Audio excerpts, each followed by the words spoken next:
I'm live. So it says, I'm live. Hey, welcome everybody. I think we've got a few people on here waiting, which is so awesome. Like, that's a new one for me. But yeah, I'm just on for a live tonight. Impromptu, sort of. No agenda, like I said in the description. Just wanted to come and hang out. I decided to rock the robe today. It's been a while since I've done the couch stuff, right? But the robes were where the channel kind of got its start. And there's some news coming about the robes and about the couch today. So yeah, I just wanted to come on and chat and hang out and see what everybody's up to. It's been a very exciting past couple of months for the channel with like phenomenal growth. We've gone from, it took me 3 years to get to 10K subs. And since September, I've gone from 10K up to 45 as of today. So that's amazing. So thank you, everybody. I want to really pay attention to the comments today and be able to chat like live with you guys. So you're going to see me awkwardly pause as I read on my side column here. But how's everybody doing? Let's see. Tara or Tara, I'm not sure how you pronounce it or if you're on right now, but yeah, she says she's watched every single one of my videos, which is amazing because there's quite a few long form videos at this point, 3 years worth of stuff, right? So that's awesome. I wonder if you've seen every single one. I'm very curious if you have, because that's amazing. Literally changed my plans to be here. Well, KR Zip, that's crazy. That's awesome. I don't know what to say. I don't have some cereal with me today. I should. But let me go through the rest of these comments before we keep talking. He used to normally do Thursday night lives. That's not true. I've always done Wednesday. Trust me. I've only been a part of this stream and the last one before this. I'm a newer viewer, but been watching and subscribed for a little while. I recently started to engage with the discussions. That's what this channel's got to be about, right, folks? It's got to be about the discussion. It's got to be about that comment section and everyone's theories and everyone's comments and people saying they agree with me and people calling me a effing idiot. Like, I love it all. Like, that's what I'm here for. Are we talking about swing sets today? Of course, I'm always talking about swing sets. I mean, we'll get into swing sets. Robe. Yeah, it's a good robe. This is a good robe. Yo, Steven Bissonette. Yo. Dell. Thank you for the email and thank you for the comment earlier. Dell here is mentioned in a comment that he or she, sorry, I'm not sure, is going to be watching like a marathon with all their friends, which is very cool. And I'm sending you a box. So I'll respond to your email. I did read it. I just haven't had a chance to respond. Miss Audrey too. Hi. Hello right back at you. Hello from Algeria. Wow, what time is it in Algeria? You gotta let me know. What up, cereal? Just got delivered. Yeah. I've been watching since like 5 or something. So excited to see you live for the first time. I hope I don't let you down because like the live stuff, hey, as you guys know, like my stuff is scripted. Like I write all of my content. So live, I'm just here hanging out, right? So it's like I'm not scripted. It's just me hanging out with y'all. Not the same green screen background. No, I'm actually just coming to you live from my where I edit videos. This is just in my basement right now. But yeah. I've seen almost all your content. So your Bobbit video was the funniest thing I've ever seen, says Miss Audrey. If you haven't seen my Bobbit video, sorry, I'm strengthening my wrist. If you haven't seen my Bobbit video on the John Wayne Bobbit case, I really think you should go and check it out. Now, if you're familiar with, let's say the where did all the serial killers go topics that I've been doing, that's where a lot of people have found the channel initially. And if you're familiar with my couch content, which is the more like lighthearted, more like me making fun of criminals content, the Bobbit video is like different than everything. It's probably my favorite video on the channel, and nobody's really seen much of it. It got demonetized because of the content, I guess, because of there's a lot of, it's a Bobbit video. If you don't know Bobbit, he got his member dismembered. So like there's a lot of that in the video, but it's like my favorite piece of content pretty much. And I'd love to do more of that as the channel grows. But you should definitely check it out. Somebody pop a link. How long do you think I can plank? Good question. I can plank pretty much as forever. Me. No, I'm kidding. But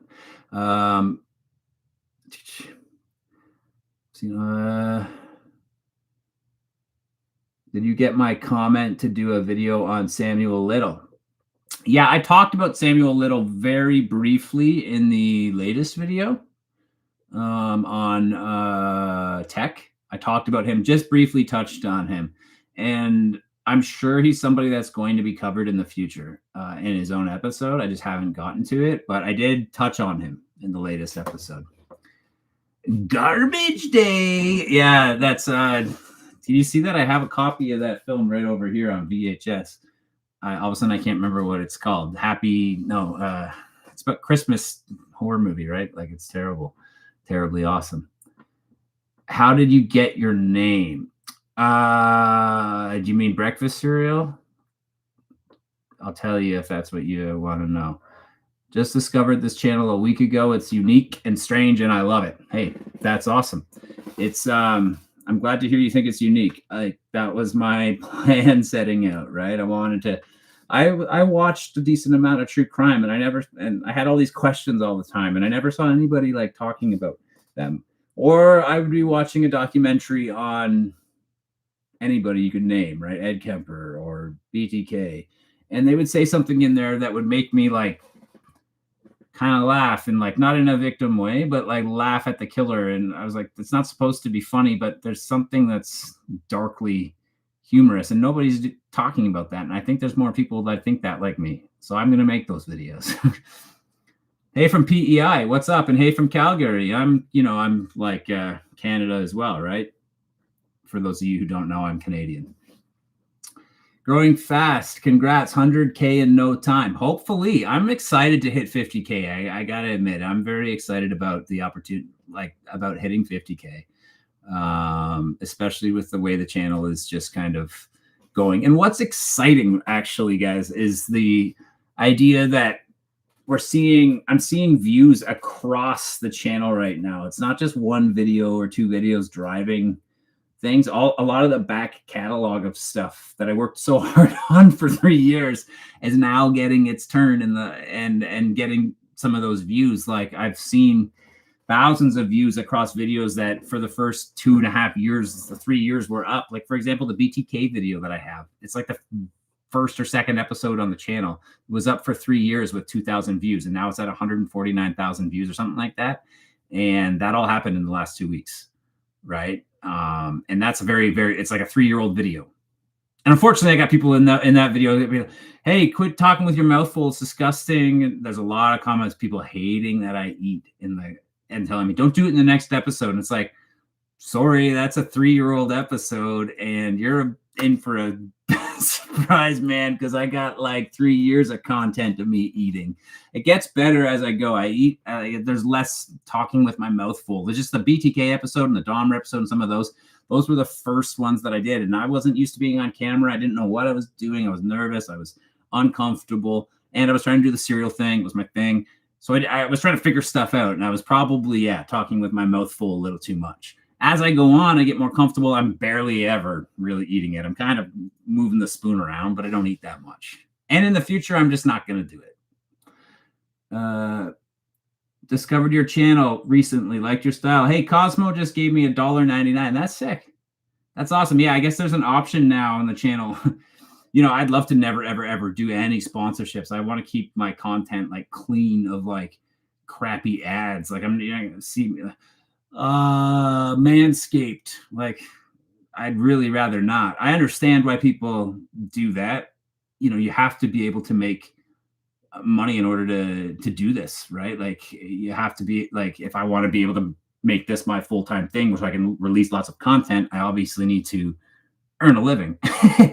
And sponsorships are the best way to do that. But I mean, there's other options, and I'd way rather do it with like channel memberships and offer like perks to people who were interested in that for like a cheap membership fee or something. I don't even want to talk too much about that, but like, yeah, if you feel so inclined, you can donate to the channel. Even in this, I think there's an option down by the search bar or something, but don't feel any pressure. Like, not at all, of course. Please review more movies. The reviews are very funny. Yeah, of course. Like, everything is back on the table, to be honest. And Cosmo, sorry, before I continue, Cosmo, thank you very much for the donation. That's awesome. I really appreciate it. No, you didn't have to do that. So thank you so much. Appreciate it. It means a lot. I definitely want to review more movies as time goes on. People have asked me like, hey, you should review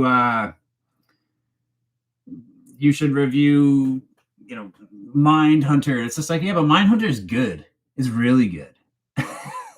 When I do the reviews of movies and stuff, I like to review the B movies and like the movies that made me laugh because, like, they were intentionally or unintentionally really bad at times. I mean, that's fun, right? When a movie's so bad that it's good, I like that, it's cool.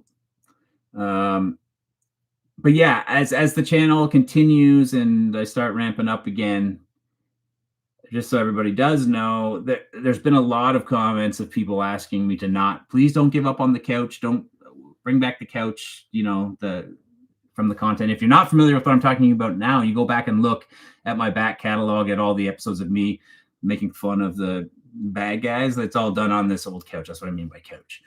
And, when 3 years of zero engagement, basically, when I started the channel, right? I didn't see anything until I switched over to doing Where'd All the Serial Killers Go? But since that started and since that other format took off, it's raised up the back catalog and people are asking for more of that. So Couch is coming back. The writing is underway. I'm working on a bunch of new episodes and the shoot date's planned. I still have content coming out in the next few weeks yet, but starting the beginning of January, end of December, probably my Christmas special that I'm going to do this year will be back on the couch. And then I have a slew of new couch episodes that will be coming out featuring, I'm not going to give away who I'm doing yet and what I'm doing, some individuals, some things, maybe a cult, maybe blah, blah, blah. So they'll be mixed in along with more of the other format of me in that big giant void. In other news, we've moved studio space again. So we're going to be shooting in a new spot. So the look's going to change a little bit. I'm really excited. Everything's going to be even better. So yeah, there's lots to look forward to. I'm going to go back into the comments here. Really don't know how you're not bigger on YouTube. Love your stuff, says George Mack. Hey, you know what? I think we're getting there. I think we're growing. I mean, I know we are growing, and I'm just hoping that this trend continues. I'm going to keep releasing content that I love and think is great as we go here. And I hope that it continues to go in this direction. If so, I mean, I think there's a good shot to be at 100K subscribers by end of January or something. And, who knows where it goes from there. So really excited, really excited. I can't tell you guys how excited I am. Has Breakfast Hero considered doing a season TV format style, meaning different flavors? The older episodes were more silly and upbeat. The new content is gritty and dark. Homie, you got range. Yeah, I mean, that's kind of what happened, right? Like season 1, as I kind of called it, was all the couch stuff, and it just didn't take off. And I personally, I love that stuff, right? Like, I love that content, and I still do. But then when the other stuff started to take off so much, the Where'd All the Serial Killers Go, and all of a sudden I got 300,000 views on one or two of those, compared to like literally like 900 views total on like couch stuff. I was like, okay, I need to clearly lean into this format. This is what is working, right? And through getting people into the door through that format, it's opened up their eyes to the old couch content. And I realized that, yes, there is the audience for the couch, like I always thought there was. And I'm a stubborn son of a bitch. And I wouldn't give up on the channel. And it just kept going and going and going, no matter no one was watching. I was having fun, right? This shit just exploded. Josh, have you watched Scared Shitless? That was filmed in Toronto. No, haven't. I love both styles. Yeah, I think there's room for both, right? Yeah. Outstanding series. I really like the style of dark humor to go with such disturbing matter and individuals covered. Yeah, I mean, that's always been the plan, right? Take the bad guy down a notch. Never make light of the crimes, never, poke fun at victims, that kind of thing. I think there were some times in like the very first episodes when we were kind of finding our footing a little bit. And I might have like once or twice, like been, like stepped over a line or two, in my opinion, maybe like when we're trying to figure things out and how to handle certain things. But I think over time, we've really kind of figured out where we're at and like the way to handle that stuff. So yeah, I'm excited. You should show us the VHS is stacked on the shelf behind the couch sometime. Yeah, I mean, love to. I don't have all those exact ones anymore. I bought an entire lot later on. As the story goes, I used to shoot in that actual basement, the real place. But then the person who owned the home with that look, it's a long story, but I lost access to it. They were selling the home, and I had to I shot plate shots in there, and I shoot now on a green screen and recreate the look of the basement. But yeah, I love movies, right? That was always the purpose of the channel too, was like my love of films. Like I've been a filmmaker my whole life. I went to school for film and all that, and my day job was working is film, right? Like my day job is I'm a director and an editor, right? For for stuff a lot different from breakfast cereal, right? But yeah, I love all your robes. This one is especially posh. Yeah, this robe rules. Like, I remember when I first got this robe, I was like, is this one a little much? Like, it's pretty, like, I don't know. But now I like wear it in like almost all the videos. I used to switch up the robe, but I like this robe a lot. I just wear this robe around the house all the time now, too, though. I have a big box full of them. Hey, I'm not sure how to pronounce the name. Kichi289 just gave me $5. Found your channel the other day and absolutely loved it. Watched practically all of your vids in one day. That's amazing. And it's amazing that you just gave me $5. I mean, like I said, nobody has to do that. Obviously, no pressure. But that's really great. So thank you so much. Everything helps, with the channel like mine being as small as it is. I like a mix of the light and dark. Yeah, me too. Keep chomping. A lot of people want me to stop chomping.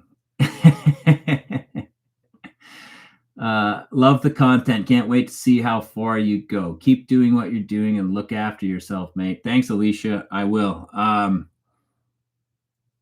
You guys have no idea the amount of crazy stuff that I have planned that I will be able to do if this channel makes it far enough that I can make it my own, make it my only thing, right? I just don't have the time, literally the time to do some of the ideas that I want to do. And, with the backgrounds of myself and cameraman Eric and our film backgrounds and stuff like that, we have some like crazy ideas planned that are going to be so fun to shoot and so much fun to release on the channel that I haven't done anything remotely like yet. That's really going to be great for next year. So there'll always be the regular kind of content, but I'm going to sweeten it with some amazing narrative stuff too. Will you review Monster Ed Gein's story? It'll do your algorithm good. I don't know. I haven't seen it. So I'm not sure. You know what? I never saw the Monster Dahmer one either, to be honest. Something about those ones that just I don't want to watch. I don't know. Like there's also a thing when you're making content like I'm making, like I get nervous to watch existing content because I don't want it to rub off on me by accident. I just want to be like independent of everything. So like, yeah, I don't know. Maybe I'll take a look at it, but we'll see. I can't believe I didn't see any of the couch stuff until after the void stuff. That's how a lot of people were, like most. You know, like I gained like 20,000, probably 30,000 of the 40,000 subs the from the content from the Void stuff.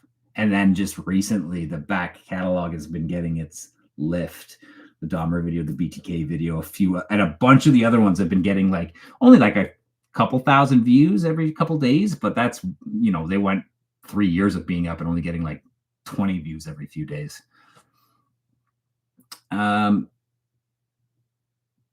Thoughts on the competition? That chapter is my favorite. This is Monsters annoys me. JCS's downfall needs to be studied. So my thoughts on that chapter, yeah, I don't know. Like, I've watched some of Mike's stuff, obviously. I think we're like in the same arena, I guess, maybe. I think yeah, just in the fact that he's a little bit more lighthearted and stuff like that too, right? He's great. Mike's great. Don't get me wrong. You guys got like, what has he got? 2 million subs, or at least a million something. I think it's 2 million. It's doing something right.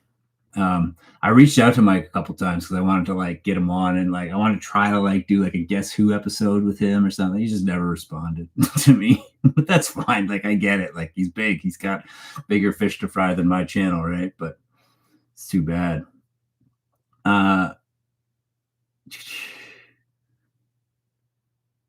Would you consider doing a video on Australian serial killer like John Bunting or Ivan Milat? I have a Milat episode shot. I'd shot an episode on Milat like 2 years ago and never released it. Literally the only episode all time that I made and never released. I just didn't like it. I don't know why. Just didn't like it. It ended up just not working the way I wanted it to. I have another Australian episode, though, on a guy named Dennis Allen. You familiar with him? If not, go look in my back catalog. You'll find Dennis Allen in there. Your videos rock, and then a picture of a rock. That's sweet. Oh, look who it is. If it isn't Hell's Dryad. I can never remember Dryad. I think it's Dryad. Hell's Dryad's back. Again, comment on the Ted Bundy popularizing the Volkswagen made me laugh. So thank you for that. You need to watch Devil in Disguise Peacock. That's the Gacy one, right? I saw the trailer for it. Yeah. It's funny how Gacy gets made into stuff a lot, eh? Like, there's a lot of Gacy miniseries over the years. Future fun stuff like the Bobbit vid. Yeah, I mean, that's what I mean with a bunch of stuff. I have a couple of really insane ideas that are more in that vein. Really insane ideas that are so tangenty. I love the tangent thing, right? You like the Bobbit vid? If you like the Bobbit vid, have you seen the one that's called I Made John Wayne Gacy's Last Meal? It's like another one of my absolute favorites. It's like me trying to figure out how to make the last meal request of John Wayne Gacy. And it turns into just a video about me trying to figure out how to make KFC. And to me, it's hilarious. I don't know. That's like my sense of humor down to a T, is that episode. Find it and watch it. It's great, I think. And if you like Fortnite, there's a bunch of Fortnite kinds of jokes in there. The Ryan Murphy monster series is the antithesis to Mindhunter. They're just gross with the way they glorify killers, which is why I love breakfast cereal. I love saying serial killers are idiots. Yeah, me too. Here's the thing. Like, I've seen people defend the Ryan Murphy stuff and say, like, hey, guys, it's supposed to be, like, fictionalized, and they're allowed to take liberties. And that's why most of the Geen one is just kind of made up. But then, like, why make it Geen? You know, like, it seems like it's conflicted with whether or not they're trying to tell a true story or not. You know, of course, it's not a documentary, but like, if you're going to deviate that much, it just seems weird to me. It's like, that seems questionable to me. I don't know. Can I have your permission to have t-shirts with breakfast cereal logo on it? I won't sell anything, just trying to spread the word. Make your own if you'd like. I'm gonna be launching that myself soon too. I just always want to do things I'm very particular about stuff. I think that kind of shows in the videos that we make or that I make. So when I do merch, like I've been working on all that in the background. I want to launch it at around 100,000 subs, right? I want to do cool stuff. I want to do quality, cool stuff, not just the same old boring shit that everybody makes with some stupid hoodie and blah blah blah. And I'll probably have those as well. But like I'm gonna do cereal bowls, and I already sell the boxes, right? They're just currently not for sale right this instant. But I wanted maybe my Guess Who thing. I want cool stuff, like interesting stuff. Yeah, quality. You need some mods on here. I gotta. We're getting big enough that I can't keep up with stuff anymore. I used to do lives and I'd get like 12 comments, so it just like go through it pretty easily. Now I'm getting a few more merch robes. Exactly, right? That would be great. Here's the other thing. What do you guys think of stuff like? I'm curious to know. Like, I'm sure you guys are all well aware that like eventually the channel needs to make some money, right? Like that's like obviously for me to do this full time, which is what I want to do, so I can release more and more content. I've got to be able to earn some revenue, right?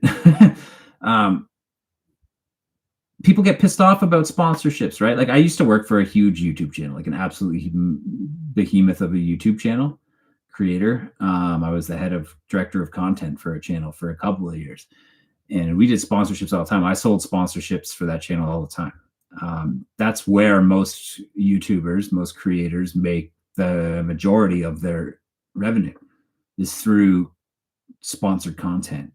Now, if I was ever going to do that, I would try to incorporate it in a way that made sense and was funny and that didn't just feel like an annoying thing in the middle of my video. I would try to like, I could do NordVPN because I could talk about the fact that like I search a lot of weird shit to write these episodes. Maybe you don't want everybody knowing what you search. Use NordVPN. You know what I mean? Like, or would you rather I do stuff like offer a membership? But the thing is like the membership costs the people money, right? And like I would do it reasonable, and I would have to think of value to add for all of you, right? If you wanted to be a member, like I would have to give you true value. Like, I don't know, like maybe we do lives like this, but even better versions of these types of lives that were exclusive to members. People seem to like early release. I never really understood that, but people seem to like early release. Things like this, discounts on stuff. I don't know, but I'd love to hear your thoughts on it, right? Because I want to do things, like I said, like as a community, as a group. I want this channel to succeed together because of you, not in spite of you. I don't know if that's the right phrasing, but you know what I mean. Let's see, back to the comments.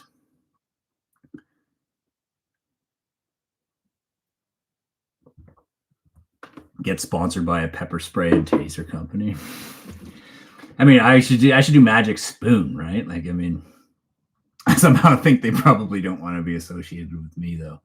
I don't mind sponsorships. I'd buy Manscaped. I'd buy Manscaped with your coupon, and I'm a girl. That's awesome. Fair enough. He's making fun of us, but he's also making fun of these murderers. Seem way cooler than they are. Socks and slippers would be something I invest in, but I think bowls and robes are perfect for this channel. Find brands that sell knives and guns for serial killers. LOL. Do the life insurance dance. Yeah. That's Mike's bread and butter, the life insurance dance, where he like just rotates a video on screen and plays the song.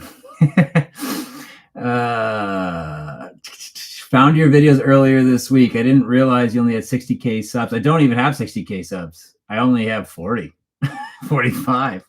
So that was like 3 videos in. I just assumed you had at least 1 million. No, and just so you know, like I've been saying, I only had 10,000 subs for 3 years until just 2 months ago or whatever it was. We started to go.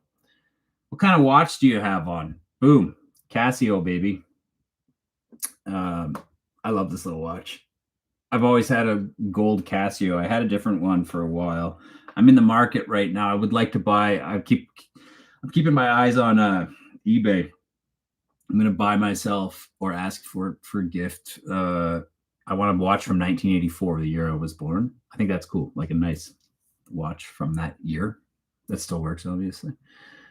I know you did an episode of Breakfast Cereal on Henry Lee Lucas. Did you do a full episode on Otis Toole, or will you?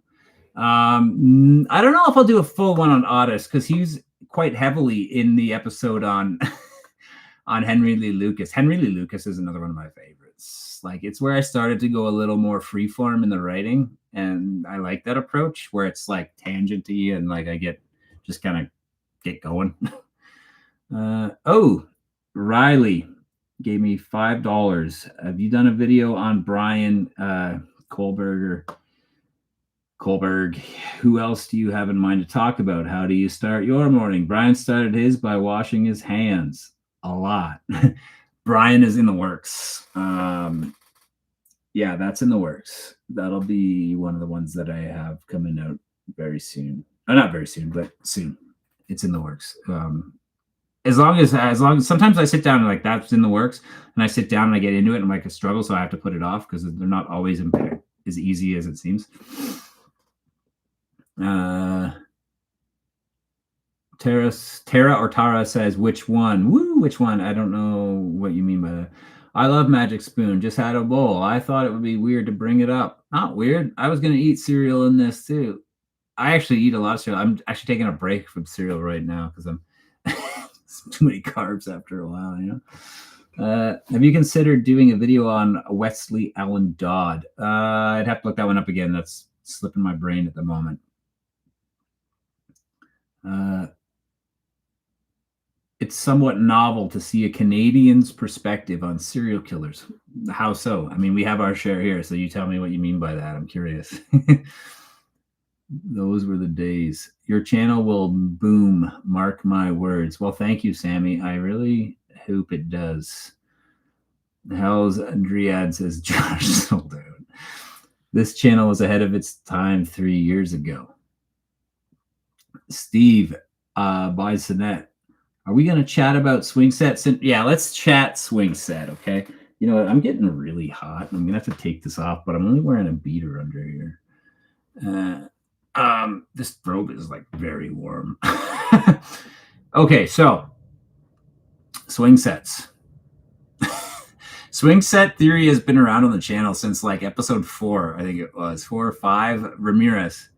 Because we were doing the Ramirez episode and they talked about him getting hit with a swing set. And then like a few months later, we did an episode on Alexander Pachushkin and doing the writing for that. And swing set comes up again. You get hit by a swing set. And then it kept popping up. And they're always saying swing set, swing set, swing set. We're like, this is ridiculous. Why is it always a swing set? So then we started joking around that was a root cause. Then I bugged that psychiatrist. Have you seen that episode? I talked to a forensic psychologist and played Guess Who and bugged her like crazy about the swing set thing and just like made her say that it was possible. And then I did the whole promo about I had a change.org even. It's still up. I can link it.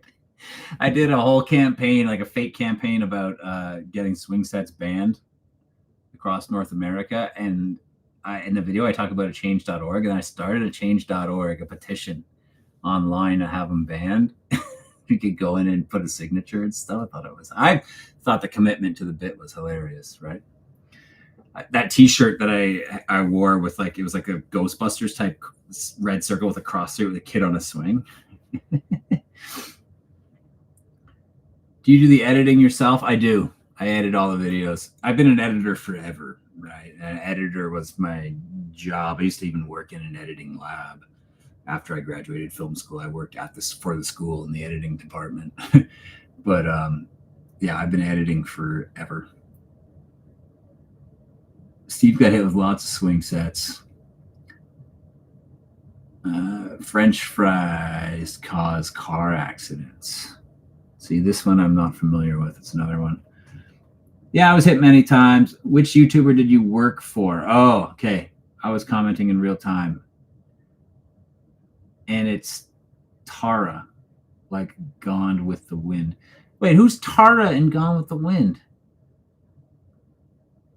Wait, is that the name of where they lived. I can't remember now.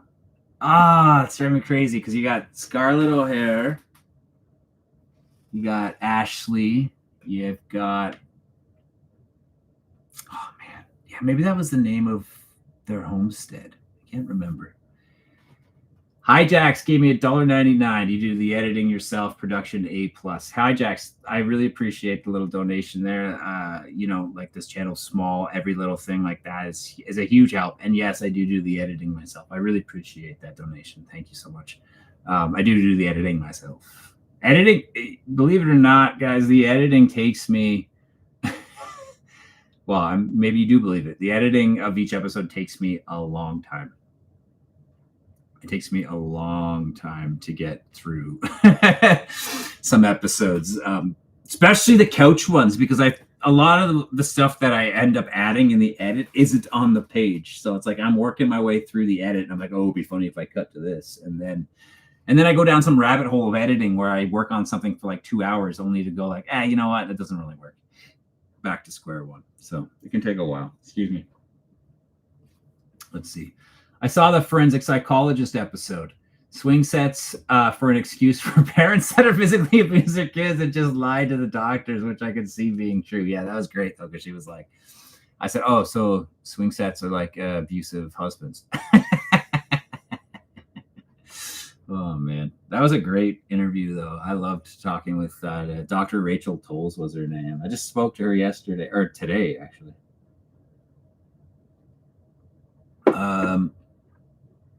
I don't remember how many people signed the petition. Not many. I used to be pen pals with one of the Richard Ramirez friends. She never mentioned the swing sets, just his epilepsy. Yo, which Richard Ramirez friend? Like, you mean like one of the people after he was incarcerated, or just friends from when he was a kid? Yeah, is the plantation. I thought so.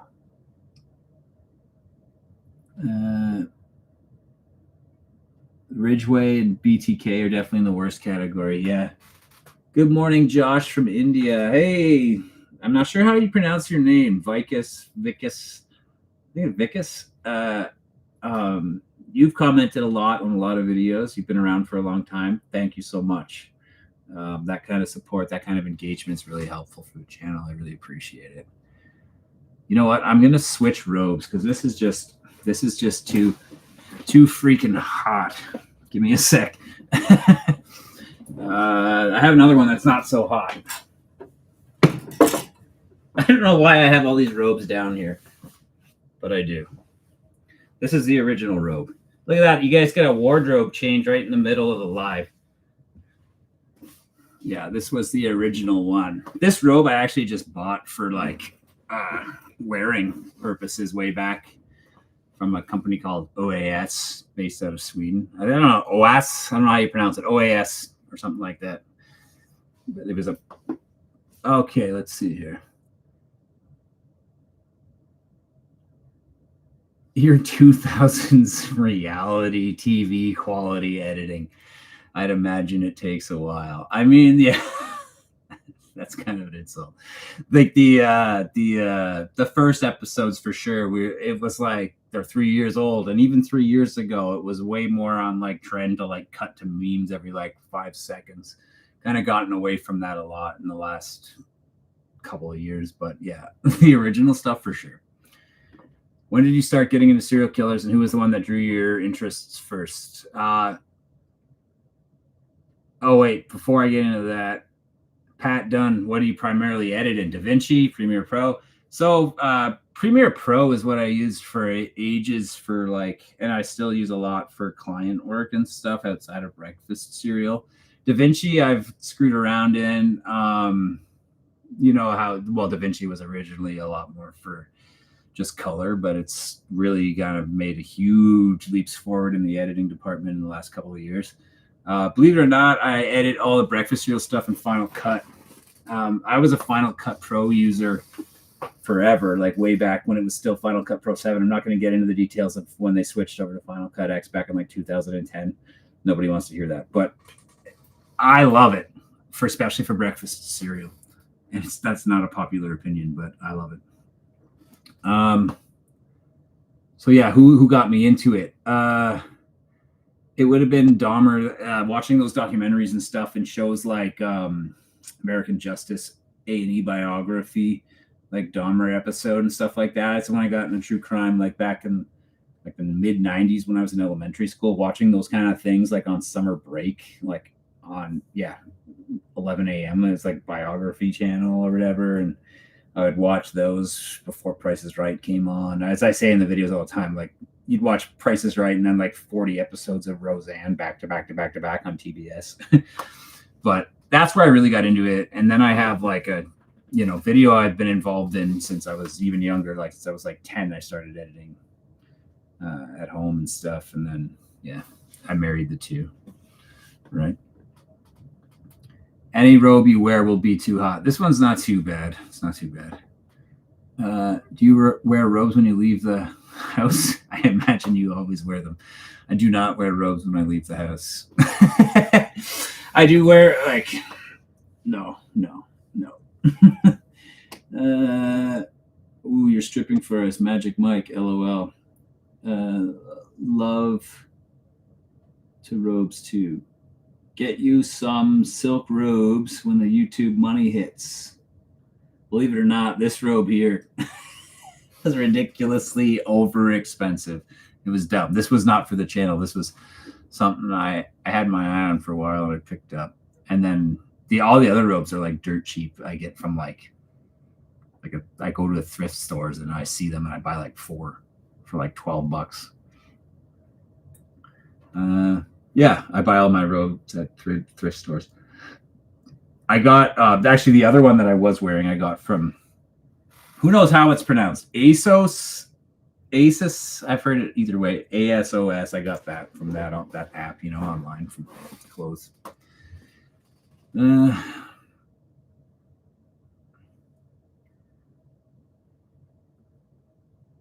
Oh, look at this. Lady Don is throwing shade. If you watched the Psychologist episode, you would know the serial killer that brought him in first. That's true. That's true. She makes a good point. Will you ever do a video on the Saskatoon Starlight Tours? I want to pretend that Saskatchewan doesn't exist. No, I'm kidding. Is that actually where it's from? I'm assuming, like Saskatoon. I don't even know what that is. We should rate your robes. Yeah, you know what? I'd love for the channel to get big enough that I can just do like episodes on my robes. And another episode on just the movies that are behind me. Like I could go pull up a big stack of VHS from up there in the back. Over there. Hey, who knows what movie that is right there even?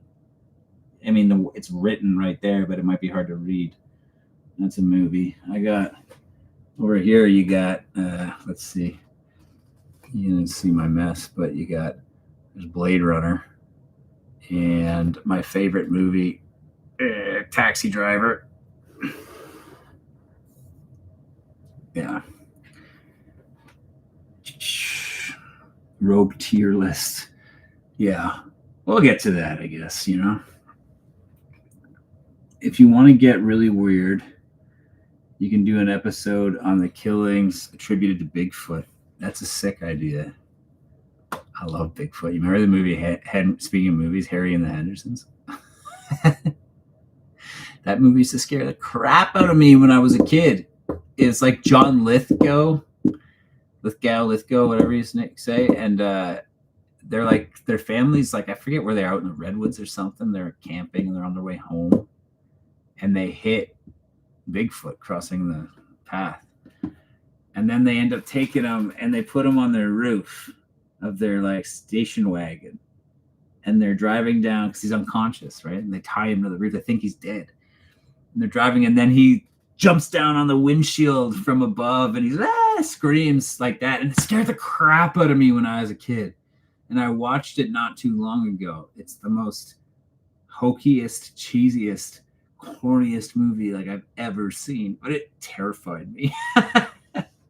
I love being a kid.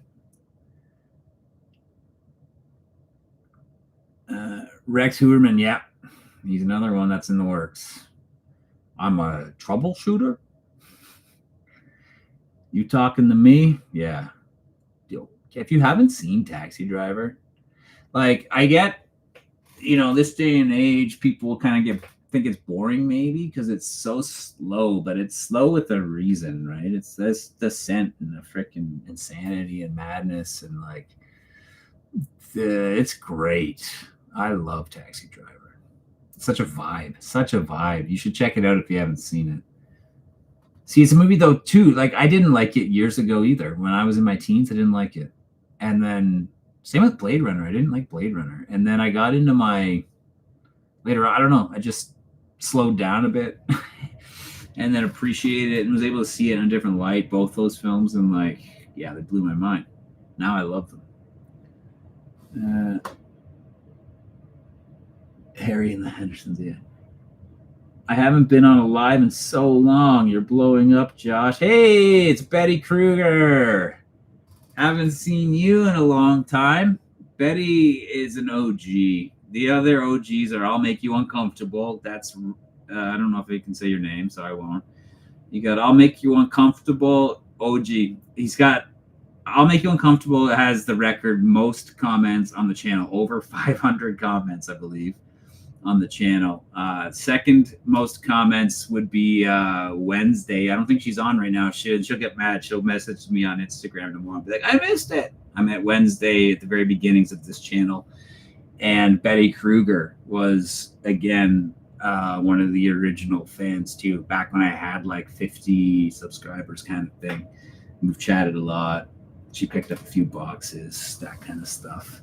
So great to see you, Betty. You should get a hot pink Victoria's Secret robe. Make a statement. Yeah, I totally will. I you know what? I have an episode coming out where I'm wearing like the most, like the hottest pink sweater you've ever seen. It looks awesome. I love the sweater. It's a great sweater. Taxi Driver is top tier movie. Absolutely, it is. Mr. Bean terrified me as a child. I was talking about that the other day. Somebody mentioned it was Tyler Cheese, this guy who comments on the channel a lot, and he said that we should start casting guys like that to make serial killers seem less terrifying or something. And I was like, are you kidding me? Mr. Bean, he would make a terrifying serial killer. Can you imagine like a horror movie with Mr. Bean as like the killer? Wouldn't that be awesome?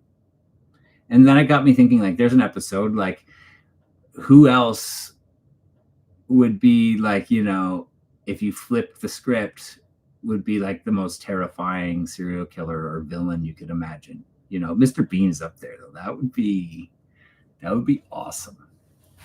Mr. Bean just totally losing it with a knife too, not a gun, a knife. Yeah, if you really want to be scared by Lithgow, watch Dexter. Yeah, the Trinity season. That's the best season of Dexter by far. And it's because of him. Oh, what a great season. I watched Taxi Driver once in my teens. I should rewatch. You totally should. Totally should. And just remember, it's slow, but for a reason.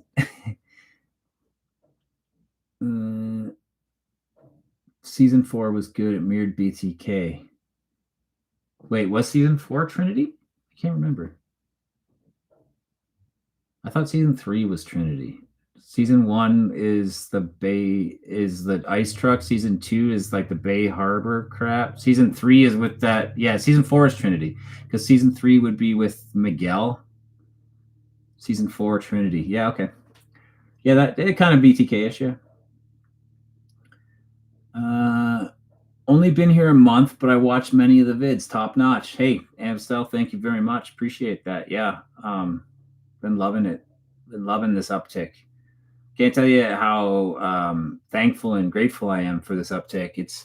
The channel has been a labor of love for sure, but at times could be very discouraging when I would spend so much time on these videos to get like 20 views. And you'd be like, oh god, and then YouTube demonetize it, and you'd be like, what am I doing? But Tara.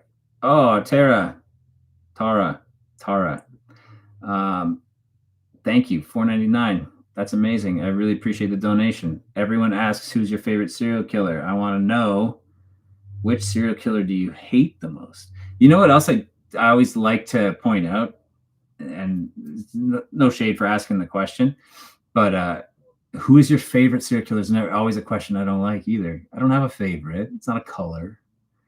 Who's the most interesting? I think is what people kind of mean. Who I think is the most interesting is what I think they're kind of getting at when they ask that.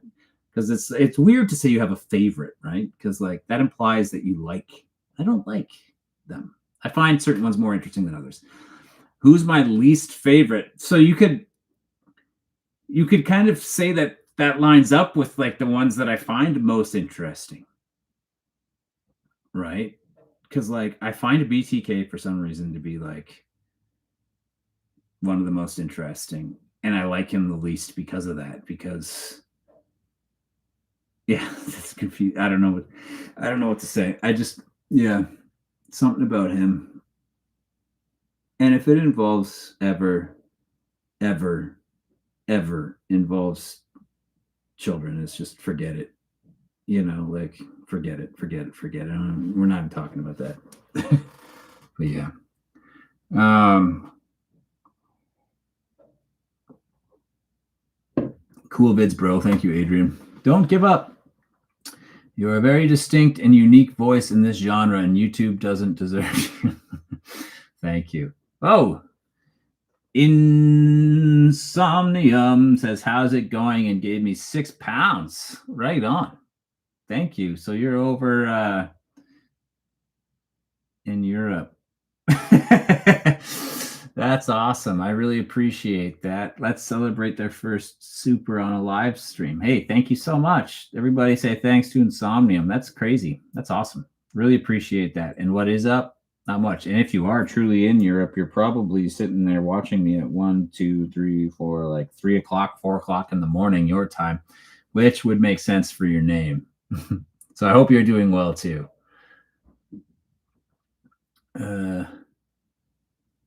Only been here the last month or so, and what you put out is great quality. Very surprising you didn't take off sooner.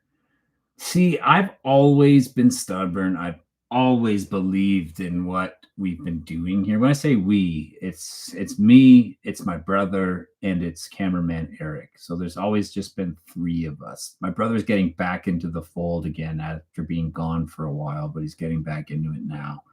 Cameraman Eric shot every piece of content on here for me, and I've done all the editing in that. But yeah, I've always believed in it, like very much. I love this stuff. I love doing it. I was able to do a lot of it while continuing my freelance work, and I just thought it would eventually get its chance. I thought there was an audience out there for this type of thing, and it wasn't being served. Or it was being served by certain people, but not that well. So I don't mean that, but like, so I thought like, there's got to be the audience for it. I just got to keep going and stay committed and keep putting out stuff that I think is great, and hopefully, live or die by my own content. And if I never made it, okay. If I still don't, if the channel stops today like this, okay, like I'm not going to change the content and make stuff that I'm not behind just to chase the algorithm. I'm just going to make stuff I'm think is really good or funny or whatever it may be or interesting, and stick with that. And then if it does happen to blow up, guess what? I'm happier than I could ever be, because I just get to make stuff that I really love. If I chase the algorithm and just make stuff that I don't like and then it takes off, then I'm stuck making stuff that I don't like to please the algorithm, and then I'm not happy. And hey, what do we all want to be? Happy, right? At least I hope so.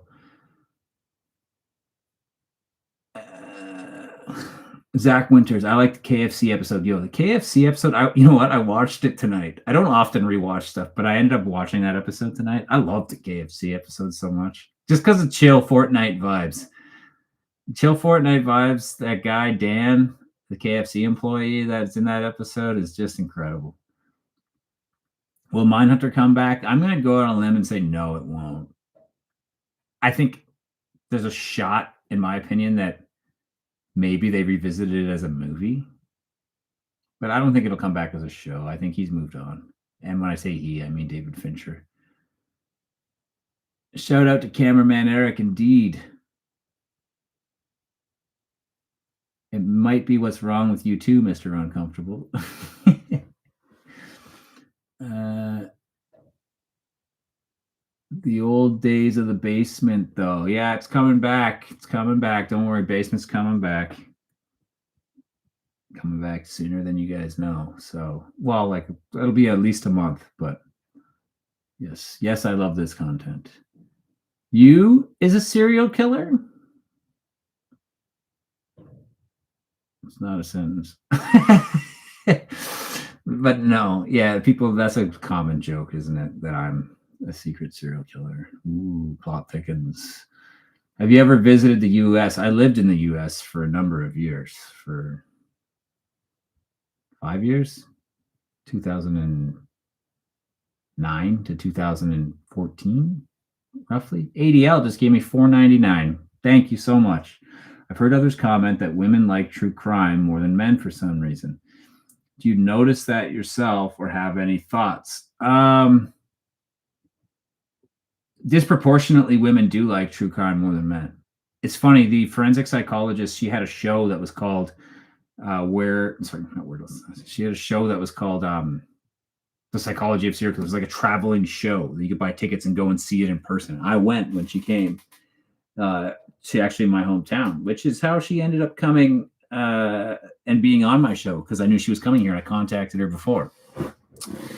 But in that audience, it was a full theater, and it was like 80-90% women, right? And I guess that's how it always is there. So it was funny. There's some theories on that. I have an episode that I'm working on right now too, in the Where Did All the Serial Killers Void, that I'm calling Where Did All the Female Serial Killers Go. There's some theories on that. It'll be a lot to get into now, but here's the really quick explanation I've heard. One, there's something called trauma. It's like men enact the trauma that they receive. Like men enact it on others. Like they flip their trauma, and then they hurt someone else. And women tend to, in some cases, inflict it on themselves. And that true crime in some cases can be almost like a trauma response in some ways, which is interesting to think about. But I mean, I like it. I'm not a woman, last I checked anyways. So who knows? I'm not qualified to really answer on that, but it's a very interesting thing, and apparently it is true. So Jeffrey Dahmer gave me $5 from the grave. Says, stop talking about me. Surprised that you have that even username, eh? I just saw something loaded. I love the tone in your paint lead theory video more than the early videos with the Wheaties boxes. Yeah, so that's the interesting thing, right? That's that's the more investigative, the more serious type things, right? And for a while, yeah, I mean, there's room for both, I think, right? And there's a lot of people found the channel through the serious stuff and have now enjoyed the other stuff too, and vice versa. So we're going to see. I'm going to be bringing back the couch, but I'm never going to abandon the other one either. We'll probably go back and forth episodes to episodes, right? Nicholas Schoenhoff just gave me $10. Thank you so much. I made a long comment on the most recent video on how I think it would be better if you leaned into the serial thing. It makes you unique. On which video did you comment that on? And yeah, I agree. That was the purpose, and I did lean into it for the longest time, right? When I first started the channel, I was doing all kinds of stuff. All of my thumbnails were just like the cereal box in the middle of the frame with the killer on it and the bloody bowl next to it. And the episodes were all called making fun of Jeffrey Dahmer and stuff like that. And it just got zero traction, right? I leaned into all the branding. I had the spoon with the blood. I did all of that stuff. And I built this huge brand, and I was dedicated to that for a year and a half with no traction, no success. So eventually I was like, you know what? I got to move on and try other things. And I found some success through other things, right? So I've always wanted to just be able to like build up to success enough that I could go back to that as every episode thumbnail just be the box. And that's the thumbnail. And I have a big enough following that people immediately recognize that as this, and then they're able to come and watch the video because they want to see the breakfast cereal take on whatever it is. So that's the goal. So if we can build this community up big enough, we can go right back to all that, you know, and that would be great.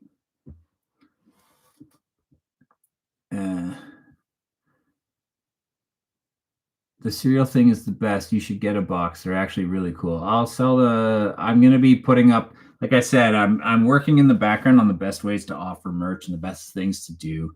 And I'm looking to launch that either January or 100,000 subs. So stay tuned. All that stuff will be coming. In the meantime, if you do want to support me, you can actually support through this chat like a few people have, which has been amazing. Jeffrey Dahmer is really upset, guys. Dahmer, just go lay with your mannequin. Go lay with your mannequin. Zach Winter said I tried buying a box but couldn't get one. Yeah, I took the site down. I'll get it back up. I have inventory left of the boxes, so when the merch comes back up, the boxes will go back up. Thank you for your support. Yes, thank you, Nicholas. Thank you so much.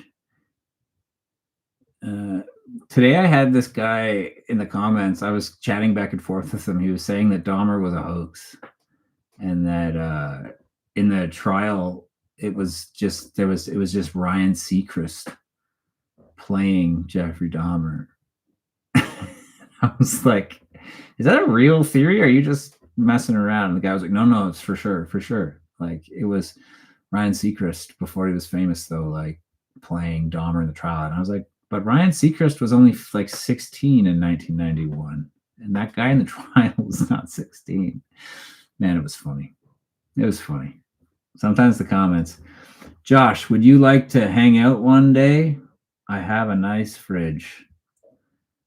Dahmer back with the stepped away, but yes, your favorite. Ugh, I hate that question. That's why I worded it that way. The algo didn't suggest it, but I like the cereal stuff the best. For me, Gacy and the Toolbox Killers. Yuck. The Toolbox Killers are awful. Yeah. Can BTK be considered the Dexter of real life? Because the length of time it's been around and the methods used, even though it's different in that aspect. I would say he's definitely not, because Dexter only attacked other terrible people, right? Killers, etc., stuff like that. And BTK certainly did not do that. He's a piece of garbage. You think H.P. Lovecraft's writings had an influence on the earlier serial killers? I don't know. I'd have to look into that more. I'm sorry, I'm not familiar. I live in the Pacific Northwest, and I believe the lead theory has some truth to it. Laugh my ass off with his mannequin, yeah. Yeah, so the cereal box that I sell, I can, hold on, let me show you guys. Where are they? Here. I still have inventory right here. Here's an example, okay? This is, hey, there you go, Dahmer. This is the Dahmer box. They ship flat, and they're like, you could put this on a shelf in the grocery store, and you wouldn't be able to tell. So they have these sticky pieces here that you peel out, and the boxes fold together like a cereal box. And this one on the back has like this is really terrible, I'm sorry. It's like, get them to the store. Don't get distracted by the mannequins, or don't get caught by your dad, Lionel, or the cops. Get the liquor store. Yeah, but this is just a peel off adhesive right here, and then the box folds up, and you have yourself a box. I have them for like 4 different people.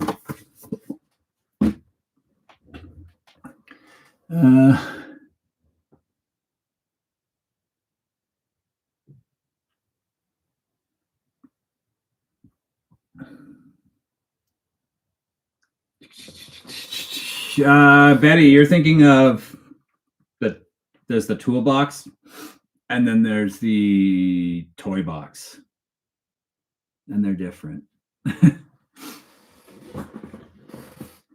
I do have an Eileen Warnos box. Yeah.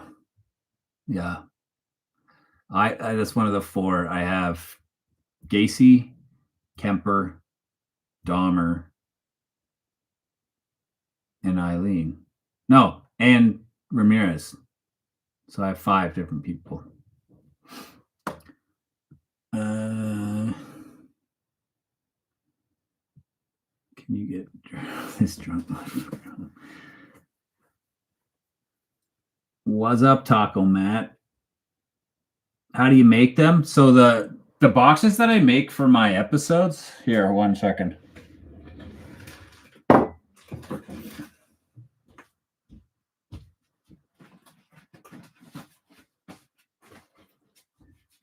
The boxes that I make for my episodes that are now all flat are just here's one that everybody's seen actually. Spec. I for the actual episodes, I make one-offs. They're literally they were real cereal boxes, a brand called Kashi that I just happened to have in the house at the time when I made the first ones. And then you can actually see, if you look really closely, you can see through that and see the lettering. You see that Kashi on the back, the top here. But it's just a real cereal box. I measured it out. I made a template in Photoshop. I create my cereal logo, and then I find the image of the killer and I add it to my box. And then I work with a printer in my town here, and they print it on giant stickers. Each one comes on a sheet and a sticker, and then I literally lay the box flat. There's 2 different stickers here. This is one sticker, and this is a second sticker. I lay it on the sticker, and then, I just rub it onto the sticker, and then I cut around all these things, and then I just fold the box back together and hot glue it, and it looks like totally legit. And then the ones that are for sale, though, are actually, I actually got them manufactured as like real, legitimate boxes.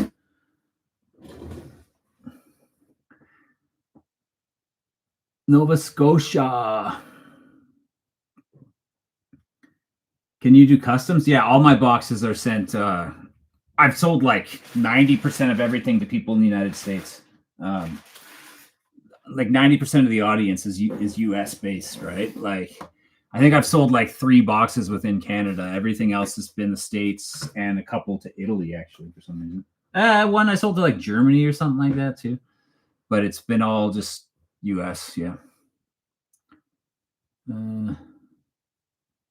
He covered Ken and Barbie already. Yeah, that's one of my favorites too. The Bernardo episode's a good one. If you're talking about, I don't know what the question was, but if you're asking what Canadians I've done Robert Picton, Willie Picton, who just died like a year ago now, I guess. But I did him. I did Bernardo and Hamoka. I did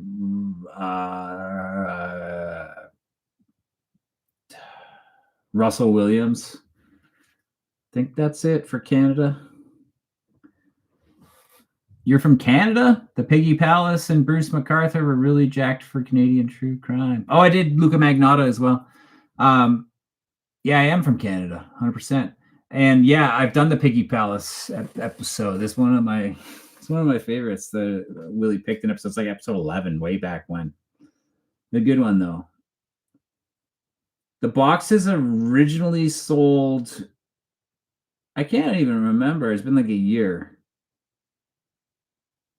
I think they sold for $20. I think. I can't remember. Something like that.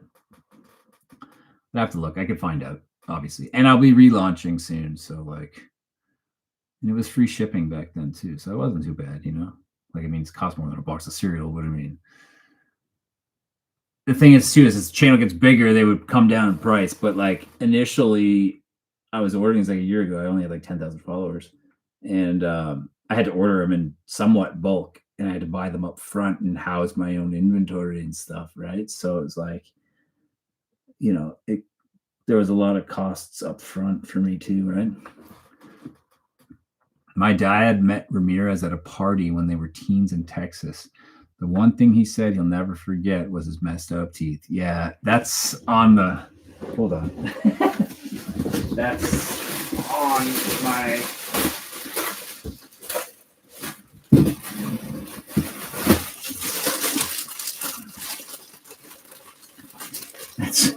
That's literally what's on the Ramirez box. So on the front, you have Ramirez. On the back, you have his teeth. And it was like, do you want teeth like Ramirez? Each bowl of cereal contains 300 grams of sugar. So go ahead, have seconds, and don't forget to not brush your teeth. Wah, wah. But yeah. Originally, I was designing the backs for all the boxes, and then I was like realizing that I was never showing the backs of the boxes in the episode, and that it was just eating up so much of my time to do something that was never seen. Right, I'm gonna go for 20 more minutes. I think, yeah, hour and a half. It's been fun just chatting, eh? I hope you guys are having a good time. I know I'm not really talking about anything for real, but make sure make sure if you haven't like this thing. Yeah. Curious. Do you make your background music or is it stock? Yeah, I can. I'm not making it. It's stock. Yeah, I have a subscription on a few different sites. It takes a lot of time though, because I pay a lot of attention to what music I'm using for certain reasons, like for certain vibe and all that, right? So sometimes I spend hours looking for tracks. Good old Willie Picton. Hey, Dale. Dale just gave me $5. He's asking about Ivan Milat or Mark Chopper Reed. Yeah, Chopper. Yeah, we're totally doing Chopper. He's actually in our short list right now. And as I mentioned, I did a Milat episode. I shot it and everything. We wrote it. I shot it. I sat down to edit it. And it's literally the only episode all time that I just haven't released. I didn't like it for some reason. And we will redo Milat because he's worth it. I do have an Australian episode, though. Have you seen the Dennis Allen episode that I have?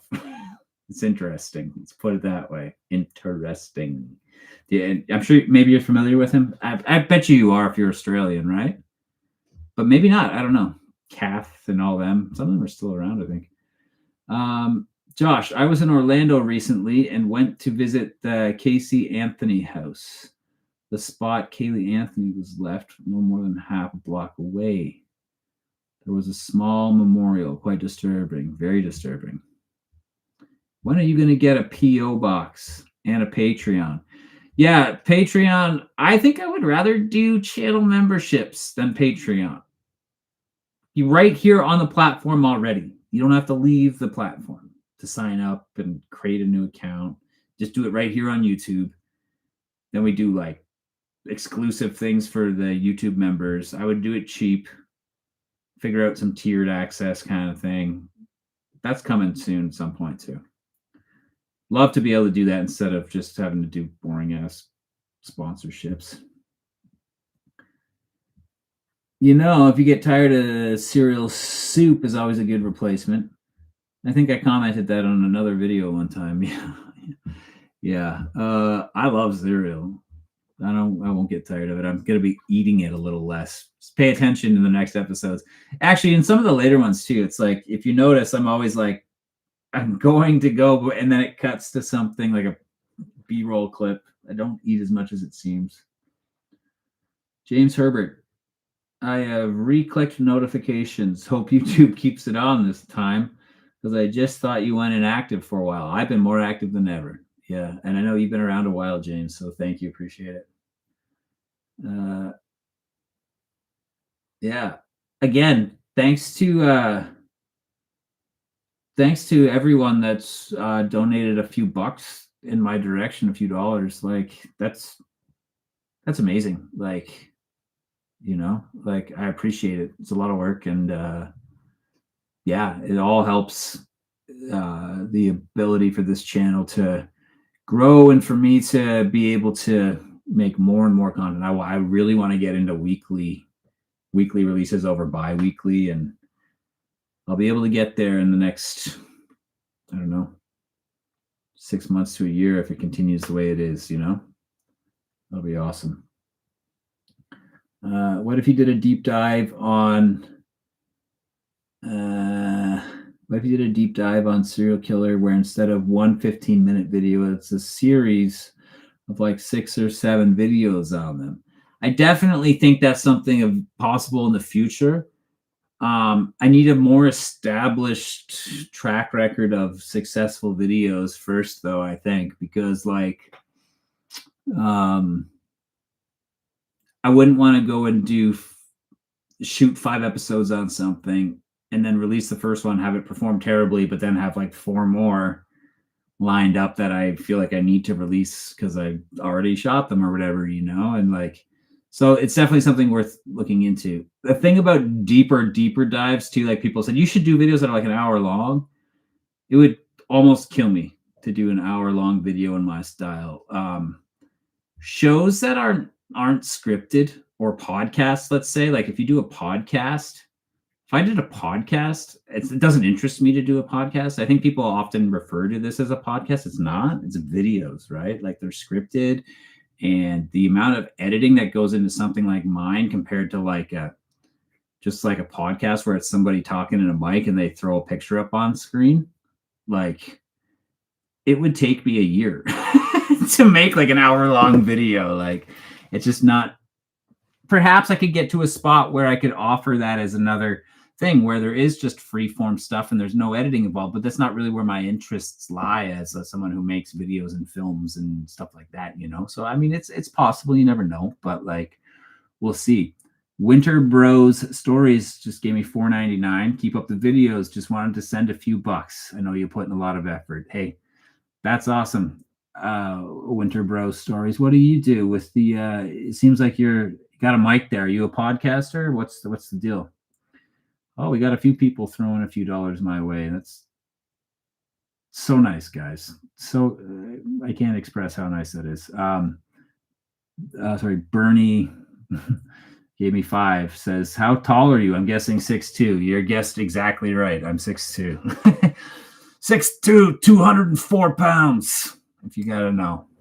I think I'm 204 pounds right now. I fluctuate. 197 to like 205 is. Tara says, so what does a normal day for you look like? I'm genuinely curious. With work, editing these videos, etc., where do you get your inspiration from? So a normal day for me, since I haven't been signed on at a company in a couple of years at this point, I like for a few years I was signed on as like an in-house director for a production company, where I'd go into the production studios every single day and work there and all that. Then I went and worked for another YouTube channel for a couple of years. Really big YouTube channel. I'm not really gonna say who, but like a big YouTube channel. And then that kind of like gave me the confidence that I could start something. Like I felt like I knew how YouTube kind of worked because I was in charge of like a lot of like the YouTube related end of the things. But for a channel with like 15, like over 10 million subs, so it was like jaded with about the amount of views that we were getting all the time there. But so anyways, I left there and I was working somewhere else, and then I went back full-time freelance directing and editing. So 80% of my time I'm editing client work and stuff like that. Like, and then I would be on set like 20% of the time directing something or something like that, or on a shoot for work. And this is the slow time of year for that type of work, leading up to Christmas and into the new year, because advertising and stuff like that, they've spent their budgets already for the year, so they're not buying more content and stuff. So I'm kind of slow right now and I can focus more on the channel. But I would yeah, for the channel, I'm editing something every day. I'm working hours every day on the channel for sure. It's getting close to full time. Come January, I have to go out and shoot. I go out and do a documentary every year for a client work. That takes up a lot of my January, so it gets difficult. I have to make sure I have a lot of channel stuff prepared ahead of time because I'm pretty busy for January with like earning money to live my life. But the goal is to make breakfast cereal my only thing. That's where I want to be. That's what I want to be doing. So I just need to find that success and stick to it, and hopefully I get there. I actually prefer your format. It's unique and stands out among the sea of 2 hour long, low effort, not monotone stuff. Thanks. I agree. I agree. Yeah, I don't know. There's so much of, and then you've got the other end of stuff. And you know what? There's a place for everything, right? But like for me, it's not. The TikTok stuff gets under my skin, where it's just like this creator who uses that like really crude cutout thing of themselves and puts themselves in the corner of like a screenshot of Brian Kohlberger, and then reads you like the latest news article, and like passes that off as like they're not adding anything to the conversation. They're not giving you even like their own perspective or anything unique about it. They're just telling you what's already out there. Who cares? I want something different from people that I watch. I want a new experience, like, and that's what I'm trying to offer. Like, my channel's not the spot you're going to want to come if you want to know all the ins and outs, the A to Z of a case, right? It's probably where you're going to come when you already know what happened in the case, but you want to hear somebody say something stupid about it, right? Like, that's me, like, are you going to do more guess who stuff? I would love to do more guess who episodes, like the one with the psychic and the episode with the psychologist are a couple of my favorite episodes on the channel. I loved the conversations. I need to find more guests that make sense. I have a couple in mind. Believe it or not, I was actually speaking with John Wayne Gacy's actual lawyer, and there was some talk about that happening. Now, the thing is, again, like, I need the channel to pick up financially for me a little bit, because that would include me. I would have to fly that person from Chicago to where I am. I couldn't ask them to come on their own dime. So I'd have to get them here and all that. And that's all the kind of cool stuff I would love to be able to do for the channel once it gets going, right? Like, I could fly that person in for just a day. It's only a couple hour flight. Come on in for the day, shoot an episode of breakfast cereal guess who with me, go for dinner, stay overnight, go home in the morning. Like, it'd be awesome. It wouldn't cost that much, but it's like hard for me to justify spending that kind of cash literally out of my own pocket at this stage, right? Especially a year ago when I was thinking of doing it. Good content for us true crime connoisseurs. Thank you, Loaded Lotus. I really, really, really appreciate that. That's amazing. Sent me $4.99. What's the percentage split of your production time-wise? How much goes into writing, filming, editing, etc.? I would say, surprisingly, the longest time is actually editing. Close second is writing, and filming not as long. We write in batches, so I will prepare like 8 episodes worth of stuff, and then we'll go and because it takes a lot. We set up to shoot a breakfast cereal episode, takes like a couple hours, like an hour and a half at least or more, to set up the lighting and the gear. Sometime I'll show you guys like everything that goes into one of those shoots, right? So it doesn't make sense for us to like do one episode and then me edit that episode and then do it again. So like I write like 8, with either I write all 8 or my brother writes some and I write some, and then we shoot all 8 in like 2 days. We set up and I shoot for like 2 days straight.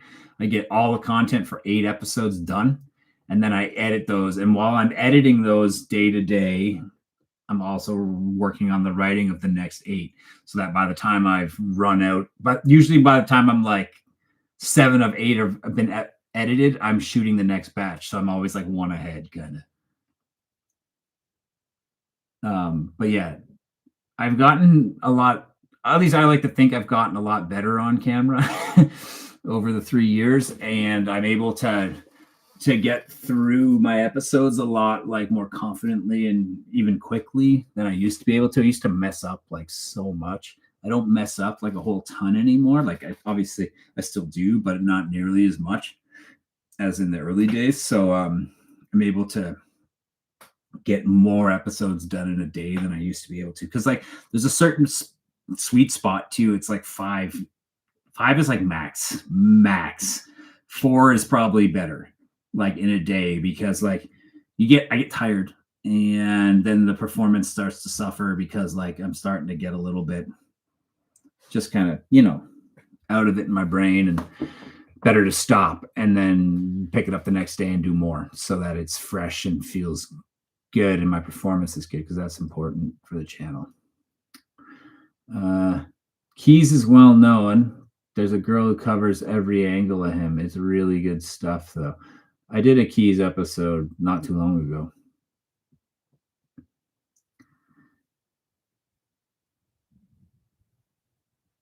You should make a Gacy KFC bucket. I have from that episode that I did on making Gacy's last meal. I bought this. This is authentic, baby. This is an authentic KFC bucket from the 70s, I think it was. Pretty cool. The grease stains on it. We used it in the episode. I bought it on eBay. The stuff you can find on eBay, man. It's cool. You already have quality and consistency. I saw that Irish Mike True Crimes, that chapter, go from nothing to what he has today. I can see the same for you. Yeah, I mean, I hope so. I'd love to have that kind of success, obviously. Yes, how do we email you for suggestions on video? Well, my email address, here, I'll type it in the chat. Breakfast cereal. You know what? Breakfast cereal was already taken. Oh, I'm typing it wrong. Breakfast cereal killer at Gmail. And unfortunately, breakfastcereal.com was taken. So breakfastcerealkiller at gmail.com. There. That's my email address for the channel. And you guys can email me anything you want there. You all know my name is Josh. So yeah. I get these emails now. It's like, so the channel's been picking up. I get emails from people trying to partner with the channel for stuff. And they're like, hi, Breakfast. We watched several of your latest videos and really love it. And we want to partner with you. We watched this one, and I was like, okay, if you actually watched the video, you lying form email, you would know my name's Josh. I say it in the beginning of every video. You think my name is Breakfast? Hi, Breakfast. It's so pathetic when you're going to try to position yourselves as being like personal and personalized by saying like, oh, we've watched some of your videos, but then like, and they even name a couple of videos, but then they call you Breakfast. It's like, come on, guys. How dumb do you think I am?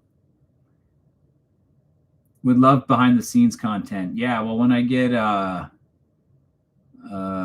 going on YouTube memberships and stuff, like I could live stream even like production days. That would be kind of fun. You just tune in at any time. We're shooting all day. So like you just jump in for a little bit and watch as we're shooting and then go away, like come back 3 hours later, I'm still going. That the Scotland brother, that it is. So close to 100 likes. Oh yeah, let's get it to 100. I should like it myself. I probably haven't done that yet. I don't even know where the fucking like button is. There it is. Oh, that's a heart. Where is the like button? Maybe I don't get to press it because I'm yeah, I don't think there is. I don't think I have the option. That's funny. Can't even like my own stuff. Come on. What? Your name's not Breakfast? Yeah. Breakfast, last name cereal. Different robes are funny. How many different robes do you own? I think I'm at like 12 or 15 or something like that. I was actually, with the Return of the Couch coming, sounds like Lord of the Rings Uh, the return of the couch. But when the couch is coming back, I was thinking of going out and trying to find some new, like, really sick robes. I was just browsing some online the other day, trying to find some really cool stuff.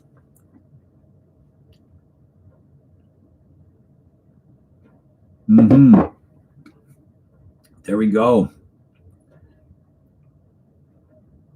First name breakfast, last name cereal, shaken, not stirred. Like my cereal, shaken, not stirred. What do we got? I'm having fun. Maybe I'll go a couple more minutes. Tomorrow I got a lot of editing to do for the channel, actually. Let's see. Hey, I increased. So, like, here's a fun fact. Like, okay, so while we've been live here, I've increased by about 60 subscribers, right, on the channel. Not thanks to the live, just for the uptick on the channel.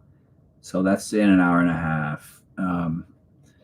In August, it was August, we did 100 subscribers total in the month of August. And then we just did 60 during this hour and a half. So yeah, things are better right now. We did in the month, just as it's the analytics have been really fun to watch over the last little bit. And in the month of October, did more views of long form of the long videos, not shorts, but like the regular videos. It did more views of the videos. Excuse me, sorry. More views of the videos in October, just October, than all of 2024. It's been crazy. And like this month, we're on track to do over 1 million views for the channel on the videos, not shorts. Shorts don't matter. Shorts, 1 million views on shorts is like, if you get 1 million views on a short, it's like getting like 1,000 views on a video. So 1 million views on the long form, that's a huge milestone that I'm really excited to hit. I'm very excited to hit 50,000 subscribers as well. I hope we get there by maybe next week. And if that happens, me and cameraman Eric are going to go out for dinner. And then 100,000, I'll get the little play button and we'll do a little special thing for everybody on the channel. Christmas comes around this year. I'm doing something extra special. I'm going to release a whole bunch of crap right at Christmas. Different stuff. I'll wear a Santa robe, but like, it's going to be fun. 2 more likes needed. 101. We passed it. Yeah. And if anybody wants to donate any more money, now's the time, because I'm going to get off here saying, I'm kidding. Am I kidding? Of course I'm not kidding, but I am kidding. But I'm not. But I am. It's been fun. I don't even know. I've got a few people there's been several people have donated. It's probably made about $50 or something. That's amazing. Yeah, I think that's a new feature. Like, last live I was on, that didn't exist yet. Not on my channel anyways. At least I didn't have it turned on or something like that, but it's been great. Yeah, the channel's humming along right now. Like, we're getting, let's see, there's been a decent amount of views in the last hour on the Did Technology Wipeout. Have you seen the Did Technology Wipeout the serial killer video? That one's doing pretty well.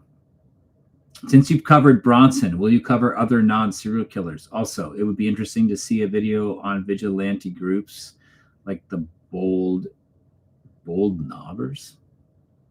That sounds so British, but like, it also sounds like something to do with dicks.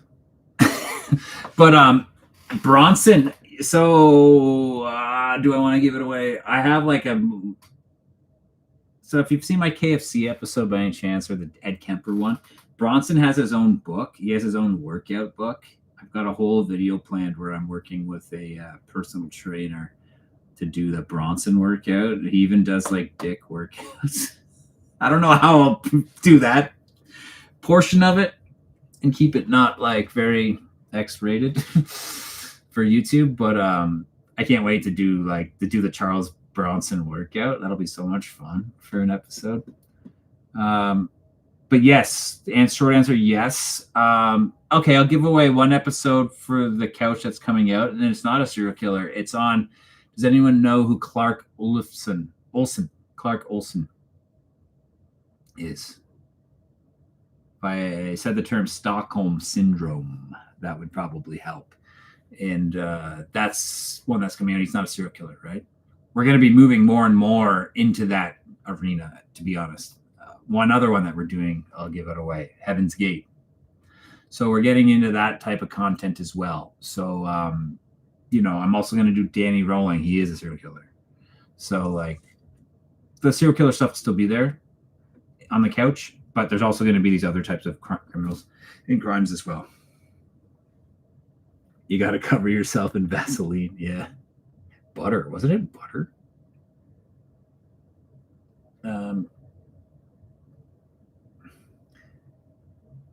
Better revenue than ads. Yeah, pretty much, right? Another thanks to your brothers and the cameraman before you leave. Appreciate everyone that's donated and watched. Love to see people supporting him. Yeah, thank you.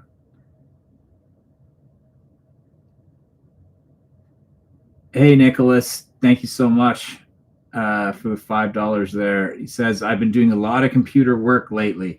It sucks doing a day full of that. So good luck tomorrow. Hopefully you can get yourself a coffee. Appreciate it. The $5 will get me a coffee. But you know what?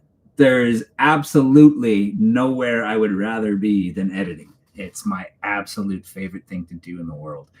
It always has been. I could sit here and edit on my I could edit for like 14 hours and feel like 5 minutes passes. Like, I'm very fortunate that I absolutely love everything to do with videos and video making and filmmaking and all of that.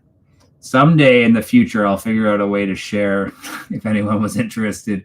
I've made films, right? Like actual films, just shorts, but like that aren't related to breakfast cereal at all, but they're comedies. And I've had some success with some of them, and it'd be fun to share. I'm obviously, like, for privacy reasons and stuff, I don't really want to give around my name and stuff much. So like that's where it makes it tricky because like obviously my name's attached to the films.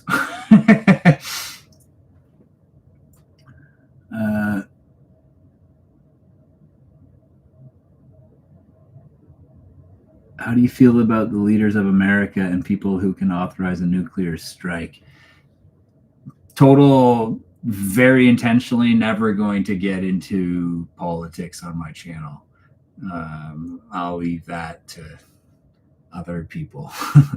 Not interested in getting into that, involved in that conversation myself. But hey, if you guys want to argue about it in the comments, you guys go for it. I'm Canadian and I'm happy here in Canada. The only thing I will say is we won't be the 51st state. I can edit for 5 minutes and somehow 14 hours pass. And I just got completely sidetracked. Actually, the Snowtown murders were also absolutely crazy and worth looking into. It's probably the worst crimes ever committed in the Southern Hemisphere. Okay. We just don't want you to stop. It's that good. Thank you. Politics are a bummer. Yeah. Zombie, what are you writing here? Oh, I see what you're writing. The comedy is the best part of this channel. I'd like this channel to be far from politics. Yeah, right? Like, we get enough of that everywhere else. Let's just have a spot where we can talk about serial killers. That's worse. Like, I don't know, man. Why do you think serial killers kill? And does evil exist, or is it all BS? I have an episode or two kind of on that compulsion. If you watch the episode that I have, it's like called Did Serial Killers Evolve into Mass Shooters or something like that? That's similar to that is the name. It's only a few back. I kind of talk about why people why a lot of serial killers kill. And a lot of the serial killers it has to do with compulsions, right? That's different from why a mass shooter does what they do. And that's what that video is about. And the compulsion is something that gets embedded and ingrained into these people through from all sorts of different reasons, whether it's trauma, whether it's abuse, whether it's neglect, whether it's, it's not excuses, but it is reasoning for why they became that way. And then it gets wrapped into something sexual through puberty and like trauma mixed with like, it's like somebody's mom kicks them really hard in their high heels all the time when he's in puberty, and then all of a sudden the guy becomes a foot fetish killer. Like that's kind of what happens. Like, anyways, I'm not qualified enough to talk on that fully, but I share the opinions of other people from time to time on that in that video. You should check it out. ADL, thank you. In case you didn't get my dumb comment on the short, I was observing how you look. There we go. How you look different with a different haircut. Okay. See, I was just confused as to whether or not I think, yeah, you're the one who made that comment. Was it? It was that like, I like the old guy better. Is that, I literally couldn't tell, like, just through the sarcasm of the comment or not, whether or not it was somebody who didn't realize that I was the same person. They could have thought that like I looked that different, maybe that it was two different people. But yes, it's definitely me 3 years ago. I was growing my hair longer. And then before the second set of videos, I got a haircut. When you're trying to grow your hair long, there's that awkward in-between phase, as they call it, It's like you get your hair looks good short and it looks okay medium, but then it gets, before you get to long and looking good, there's like that whole period in between where it's just terrible and hideous. And I was getting into that phase and I was like, yeah, I think I'll look better in the videos if I just cut my hair back to short again. This is the things we have to think about, right?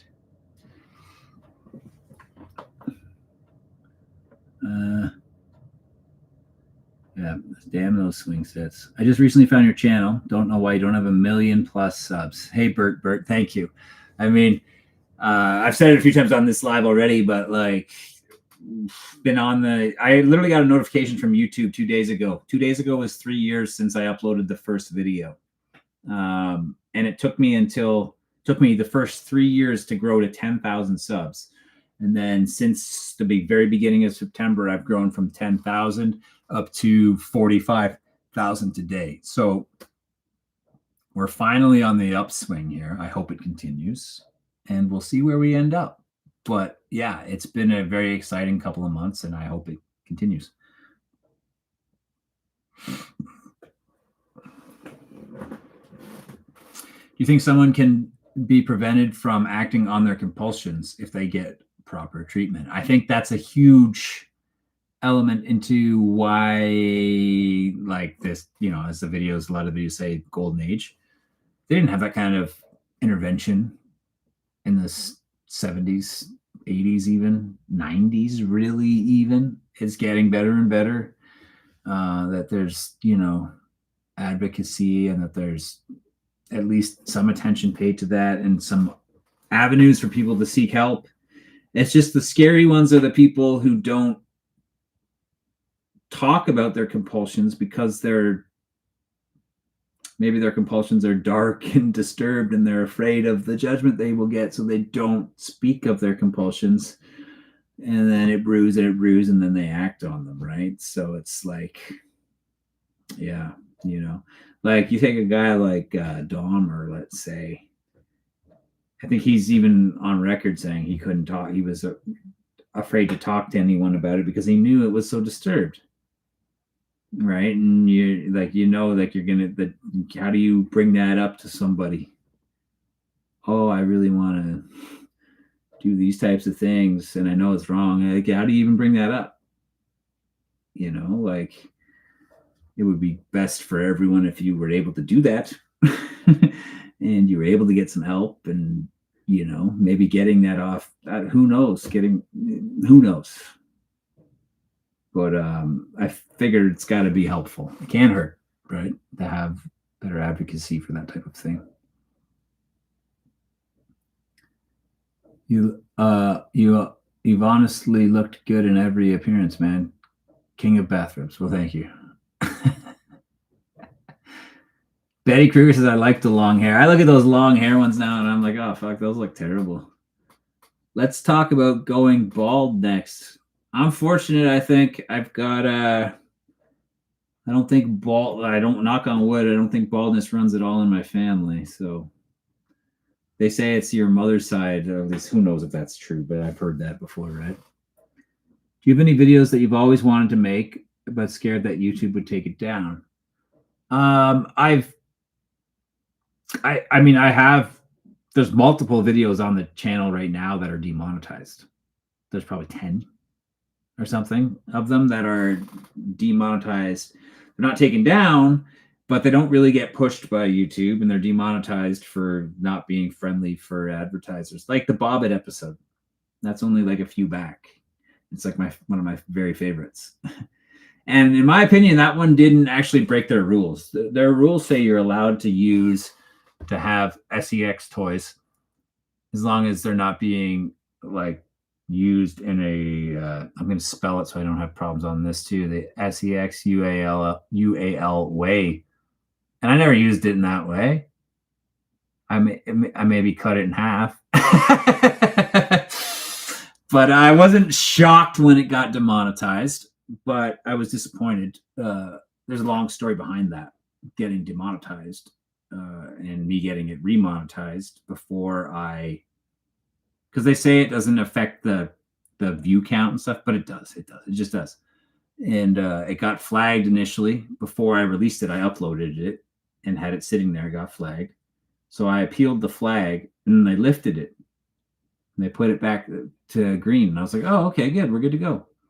I scheduled it for the morning and then it went live and it was fine. And it started out really well. And then like 2 hours after it went live, they reflagged it, which not supposed to happen. And then they denied up and down that they ever flagged it initially and that I appealed it. And they just like straight up lied to my face because I didn't make up that they did that for me. So anyways, yeah.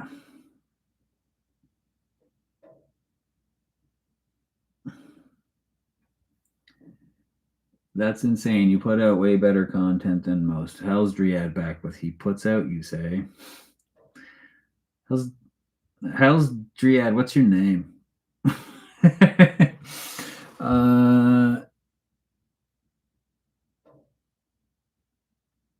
Well, thank you. I about that putting out better content. So here's the thing that I've learned about YouTube over years and years, and even when I was with the big channel, the better the content doesn't necessarily mean the more views. It does in the long term, and it's a long game you got to play, and I'm dedicated to the long game. So I feel like it'll be worth it eventually, you know? Bro, the long hair is how it all started. My mom's dad is bald.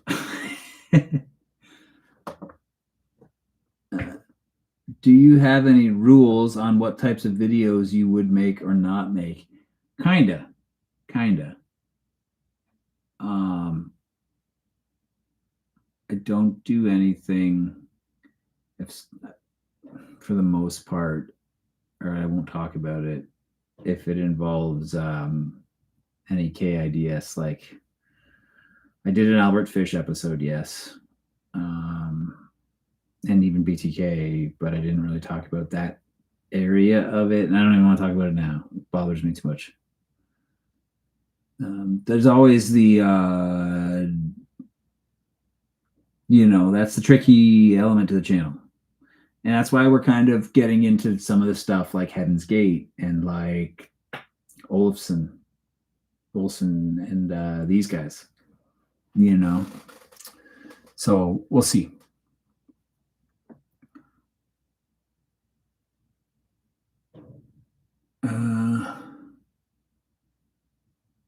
Hey, King British.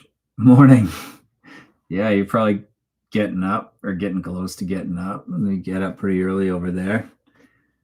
In Britain, I am My dad was born in Liverpool, so I'm Scouser, and I carry British passport as well, thankfully.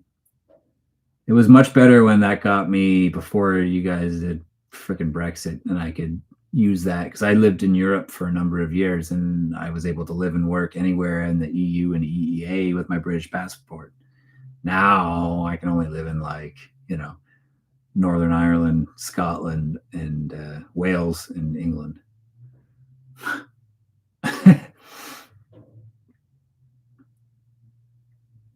uh, your editing style is awesome. I love how high quality it is. Was watching some of your videos with the serial killer memes you made. How did you go from doing edits like that to now? Um,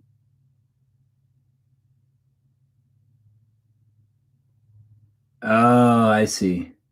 You mean like the serial killer, like when I was making the mashups?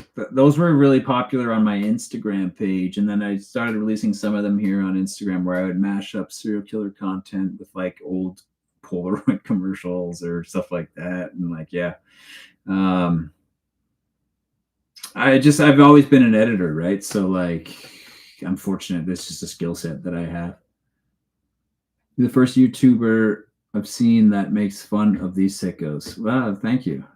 I think there's a couple others that do too, but in more like podcast way. Do an episode on Andrew Cunanan. Wait, isn't that All Brakes No Gas? Channel 5.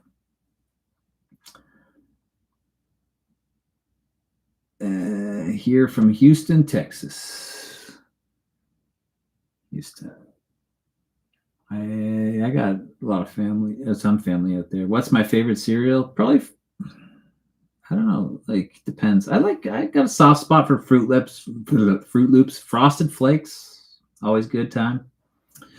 You know what's underrated cereal? Life. Underrated, man.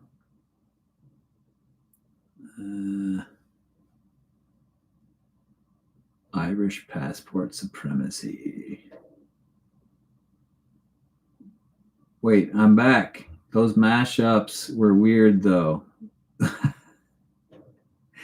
Yeah, they were weird. Cinnamon Toast Crunch, CTC, that's a classic. What sort of videos do you watch on YouTube? Or do you avoid other content? I don't avoid other content. I watch all kinds of stuff on YouTube. I watch a lot of YouTube. I don't know what to tell you. Like all sorts of stuff. I watch a lot of music related stuff. I watch a lot of baseball related stuff. Don't get me started on the Blue Jays, man. That was absolutely devastating for me. But yeah, I watch all kinds of stuff. Do you watch crime shows and docs that come out? Have you ever watched the Ed Gein season on Netflix or the new Eileen Wuornos doc on Netflix? I haven't seen either of those actually. Not for any particular reason. I canceled my Netflix like 2 years ago because I got so annoyed with Netflix. But sometimes I don't watch much other true crime just because I don't want to be influenced by accident. Like if I was gonna write an episode on John Wayne Gacy, I wouldn't go and watch like if that chapter had an episode, I wouldn't go and watch his episode on it. Like I just want to make sure that I just think about it myself and do my own original thing. But yeah. And plus, like I edit and deal with this so much that in my other time, I don't really want to watch more true crime. You know? Can we rework the name cornflakes? Just feels like a racial slur. We can do better. Fucking get it. What do you want to call it?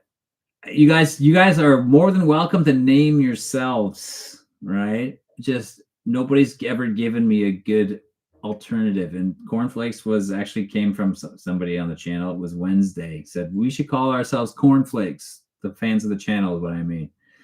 Somebody said the family, but like I'll make you uncomfortable. Kept wanting to call it the family, but I was like, that sounds like I'm celebrating the Manson family, and that's not what I want to do. What music do you like? I'm all over the place. No, I'm not a metalhead. You know what? I used to be kind of back in the early 2000s. I was the lead singer of a metal band. Like new metal, right? New metal is the shit. In like 2000 and 99 when I was in a band for like 8 years, same band. We played a lot. It was new metal, yeah, for sure. Murdoch Murders, I've seen some of that, yes. The movie reviews were good. I'll do some more.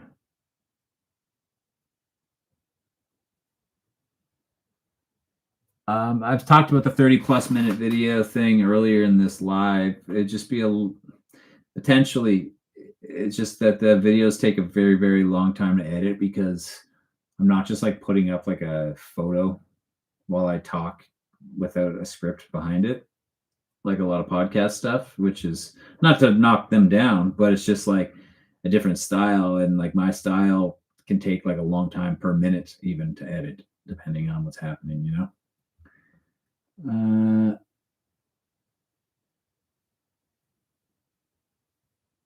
how do you do your research? Depends. Just depends. I find myself going down like a lot of like if I'm doing an episode on a person,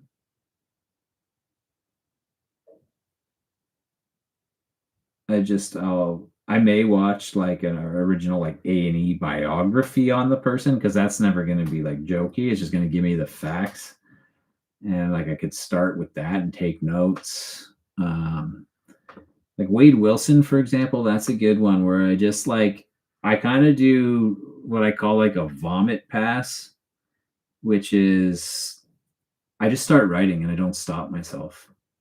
Stream of consciousness, vomit pass, whatever you want to call it. That allows me to go off on some pretty long tangents where I'll be like, wait, this guy's called a Deadpool killer. But I mean, what was his real name? Well, let's see if I can find out. And I'll write all that thought process into my script. Oh, let's go online, see if we can find out what his real name was. Well, if I look here, I don't see it. If I look there, I can't find it either. Well, maybe he was adopted then. I guess he must have been. Well, his parents must have been thinking, like, holy shit, we lucked out that time. You know, like, and I just keep going and keep going and keep going like that. And then I'll finally come to somewhere and then I'm like, okay, I need to come back to reality and I'll put my next like timeline fact in. And then eventually I'll just trim it all down. And then I shoot, usually my episodes are longer and I end up cutting stuff as I edit too, right? I don't know if that answers. Fruit Loops was another one that I had thought of for originally, but then somebody didn't like that either.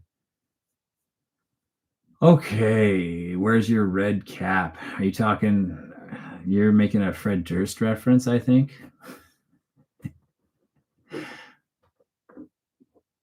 I hate that people try to tout Manson as a serial killer. He was not a serial killer. He was a cult leader, and that made his followers kill people. Yeah, yeah. He always gets tossed in that category. I have an episode on him, even right. You know, I'm serial killers.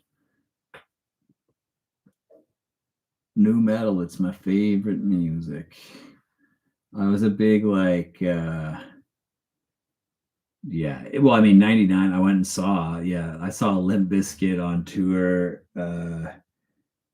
for right after Significant Other came out. So it was like right as the Nookie video came out. They were like the biggest band in the freaking world at the time, right? And I saw them and they were opened.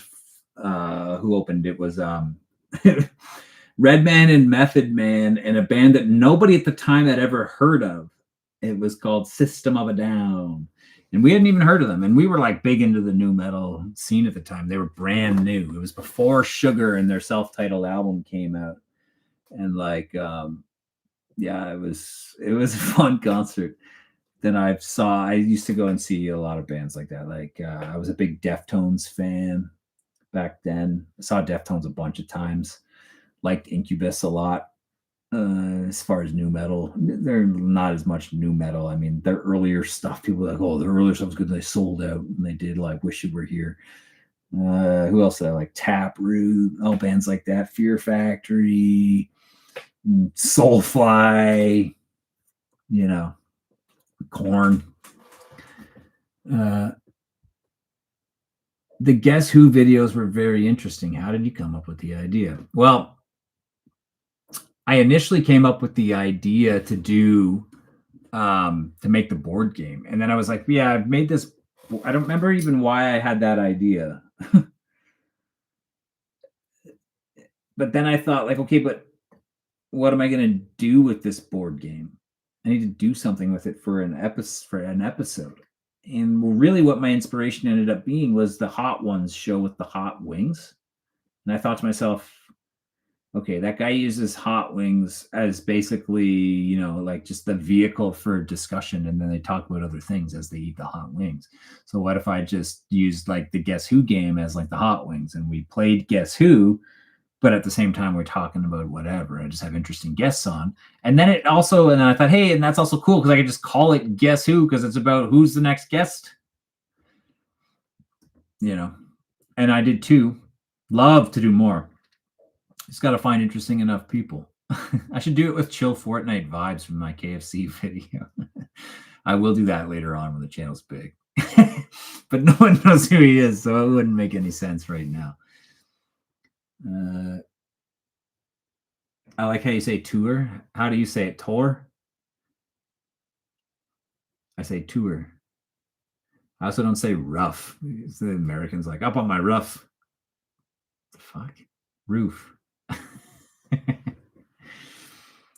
It's funny. I never think obviously, I mean, you never think that you sound like whatever you sound like, right? Like, and when I moved I lived overseas for a while in a non-English speaking country, and people would always just think I was American all the time. Like nobody ever goes to Canada first, right? They always thought I was American. Because I don't think, I mean, as far as Canadians go, though, I don't sound nearly as Canadian as if you live on the like East Coast, or you live out in like, I don't know, like Saskatchewan or something like that. Like Ontario accents aren't nearly as thick. They're a little bit more Americanized, I think, in a lot of ways. I love Limp Bizkit. I met Fred Durst one time. Fucking awesome music, but the Woodstock showing was terrible. Yeah, Woodstock 99 break stuff. Riding the plywood through the crowd. Be Quiet and Drive, yeah. Track number 6 on the album Adrenaline. Cornflakes, there you go, with the K. Follow the leader, baby. What about the band Candlebox? Don't know it. This is why we need to be cornflakes. Whoever thought of that, very smart. I was trying. No. Well, she thought of cornflakes. Why? Once a metalhead, always a metalhead. But the thing is, I don't listen to it ever anymore. Occasionally at the gym, I put on new metal in my headphones, but I don't listen to it much. I mean, I'm all over the place. I listen to a lot of everything other than I cannot stand like the whole like new country movement thing. I listen to a lot of oldies, to be honest. I listen to like a little bit of like I actually like quite a bit of like stuff like I like Chet Baker a lot. I like Miles Davis a lot. I'm always just looking to chill, like, and it's pretty hard to chill harder than listening to Chet Baker, man. Sometimes I like listening to like synthwave.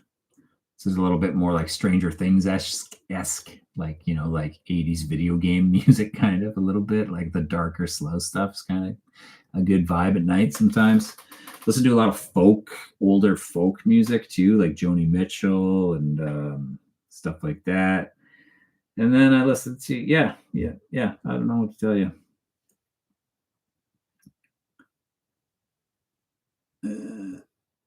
American English is cringe. Ooh. I don't know what you're on about, but here in New York, we pronounce roof the same way you do. Yeah, I know that in New York. Yeah. But that's where I lived for like 5 years, depending if you're New York or New York City or New York State, but like regardless. But like, whenever I say, oh, because I lived in New York City for like 5 years, you're like, yeah, but that's not really America. It's like, well, it is, but it's like its own place, you know. What about people that have violent compulsions but don't act on them? How does that somebody like that even go about finding help? You just got to be open enough about it to talk to a mental health professional about it. What's up, breakfast man? What's up, roaming smoking? How dare you insult American English? Are you not allowed to say shut up? What are you talking? I love your content. I'm surprised you don't have more followers. Well, thank you, Daniel. Yeah, we're getting there. We're growing. I like 90s and early 2000s stuff. I'm old. Yeah, I mean, I'm born in 1984. Best year ever, right? Like the book. You listen to the Fallout soundtrack. I used to work I worked in a, when I was like, I think, what, 19 to 22 or 3, probably. I worked in a record store. And sometimes I would put on like just like the best of like John Williams like soundtracks, like the composer from like all the Spielberg films, like listening to like soundtracks like that, because I would be like, it feels like we're uh like saving the world with every CD we sell. Like it would just feel it was great. Yeah, rip Blue Jays. Kidding me. Rip. I was at games 1 and game 6. I don't want to talk about it.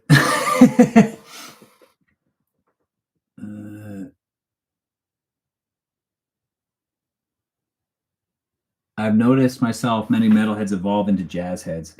Yeah, I don't know. It's like metal's got a time and a place for me. It'll always, like, I'll always have fond memories, but I just don't find myself putting it on much at home, really, ever. I mean, on occasion, like I said, like at the gym or something, sometimes it's can be good, you know. You should cover Andrew James McCann.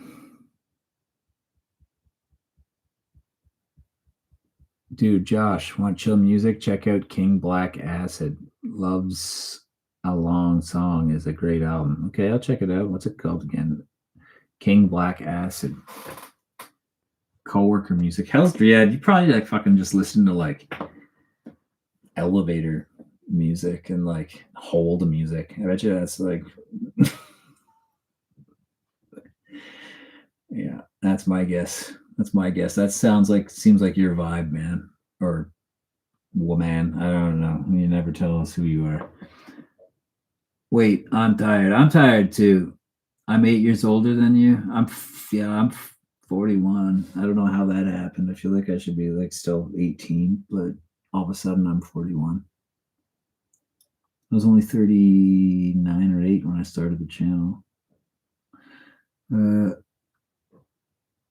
I'll listen to anything from Avril Lavigne to Slayer. Taste. He was a skater boy. So here's a musical episode I had in mind. Okay, I'll pitch you guys this idea. This is another one of those dumb episodes, like the Bobbit episode, or like the whatever the other one is. And it would go that I decide that I'm gonna put a band together to learn the music of Charles Manson, and then I get a Chill Fortnite Vibes gets involved with me, and Eric, because Eric plays guitar quite well, and I play guitar and I sing and all that still, and we get a drummer, and but then there's arguments over the fact that Manson's music sucks, and then we start talking about I'm just freewheeling here. Then we start talking about John Stamos, and so we start talking about the Beach Boys. Well, what about Beach Boys songs? And we talk about, goes from Beach Boys to John Stamos, and then we decide to cover Forever by the Beach Boys, which was also famously covered by Jesse and the Rippers in Full House. And then we end up just re-recording that song and recreating the music video from Jesse and the Rippers, all like laying in that bed of rose petals and crap, and his 2 blonde twins. And like that's the whole episode. I think that would be freaking great.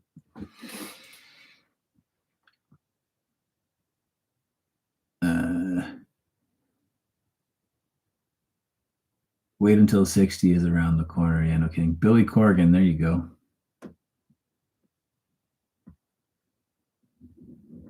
Slayer, saw them in Ontario. Where in Ontario? At any rate, dude, you're awesome. Thank you.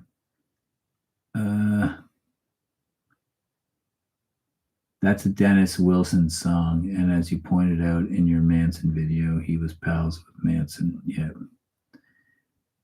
You, my boy, Josh, so glad I can make the live. I'm about to head off. Soundgarden, here's the thing. I never could get into Soundgarden much or like Audio Slave. I always felt like Chris Cornell just needed to fucking take a breath. He just like, it always seemed to me like he just like,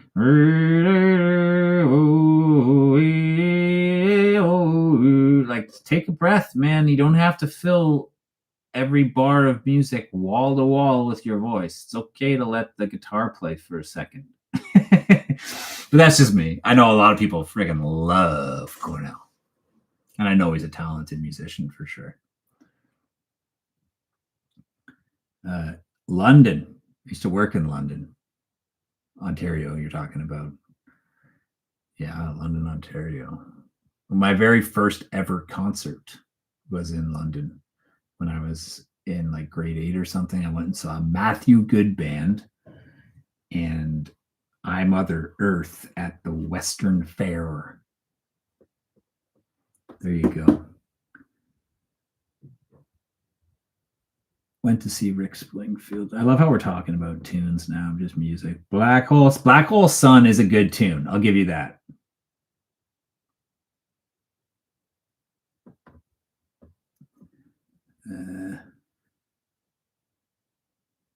Nirvana, I fuck with Nirvana for sure. Have a good night, Josh. Looking forward to the next video. Thank you. I'm going to get going too. He took a breath, all right. Jesus Christ. You're on fire tonight. Give me money.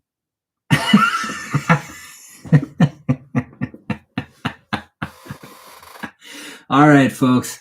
Let's go 2 minutes. We'll go to I've been on here for 2 hours and 12 minutes. I'm going to go on to 2 hours and 15 and then sign off. So smoke them if you got them. The Weeknd's first reveal concert was in London. Right on. Have you seen the film Falling Down? Yeah. When you did the vid about, I had seen that movie. Yeah. You give me money. Yeah. Okay. Let's fight. There's a good video.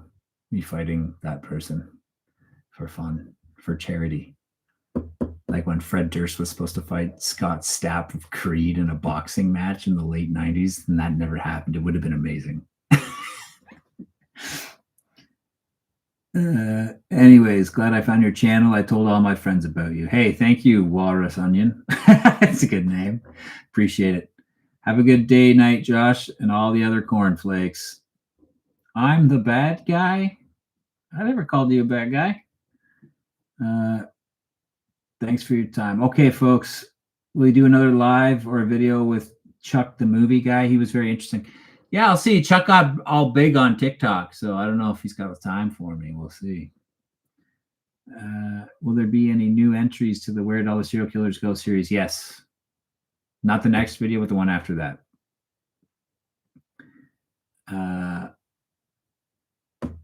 Yikes, I'd love to have seen the Fred Durst and Scott. Thank you, Josh. Waving off. Make sure you give me a final like on this here video.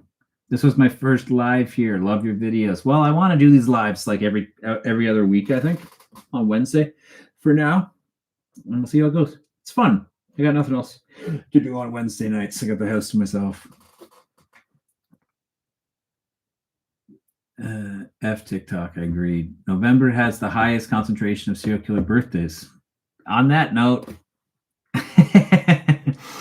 You should do Saturday night. Come on, even I got a life. No, I don't. Wednesday nights work well for me. So yeah. Okay, folks, it's been a pleasure. Thank you very much, and we'll see you guys soon. No video this weekend, but next weekend, next Saturday, there'll be a video out, okay? Not this coming Saturday, the one after. Anyways, there'll be shorts in between. Adios. You're the best. Cheers.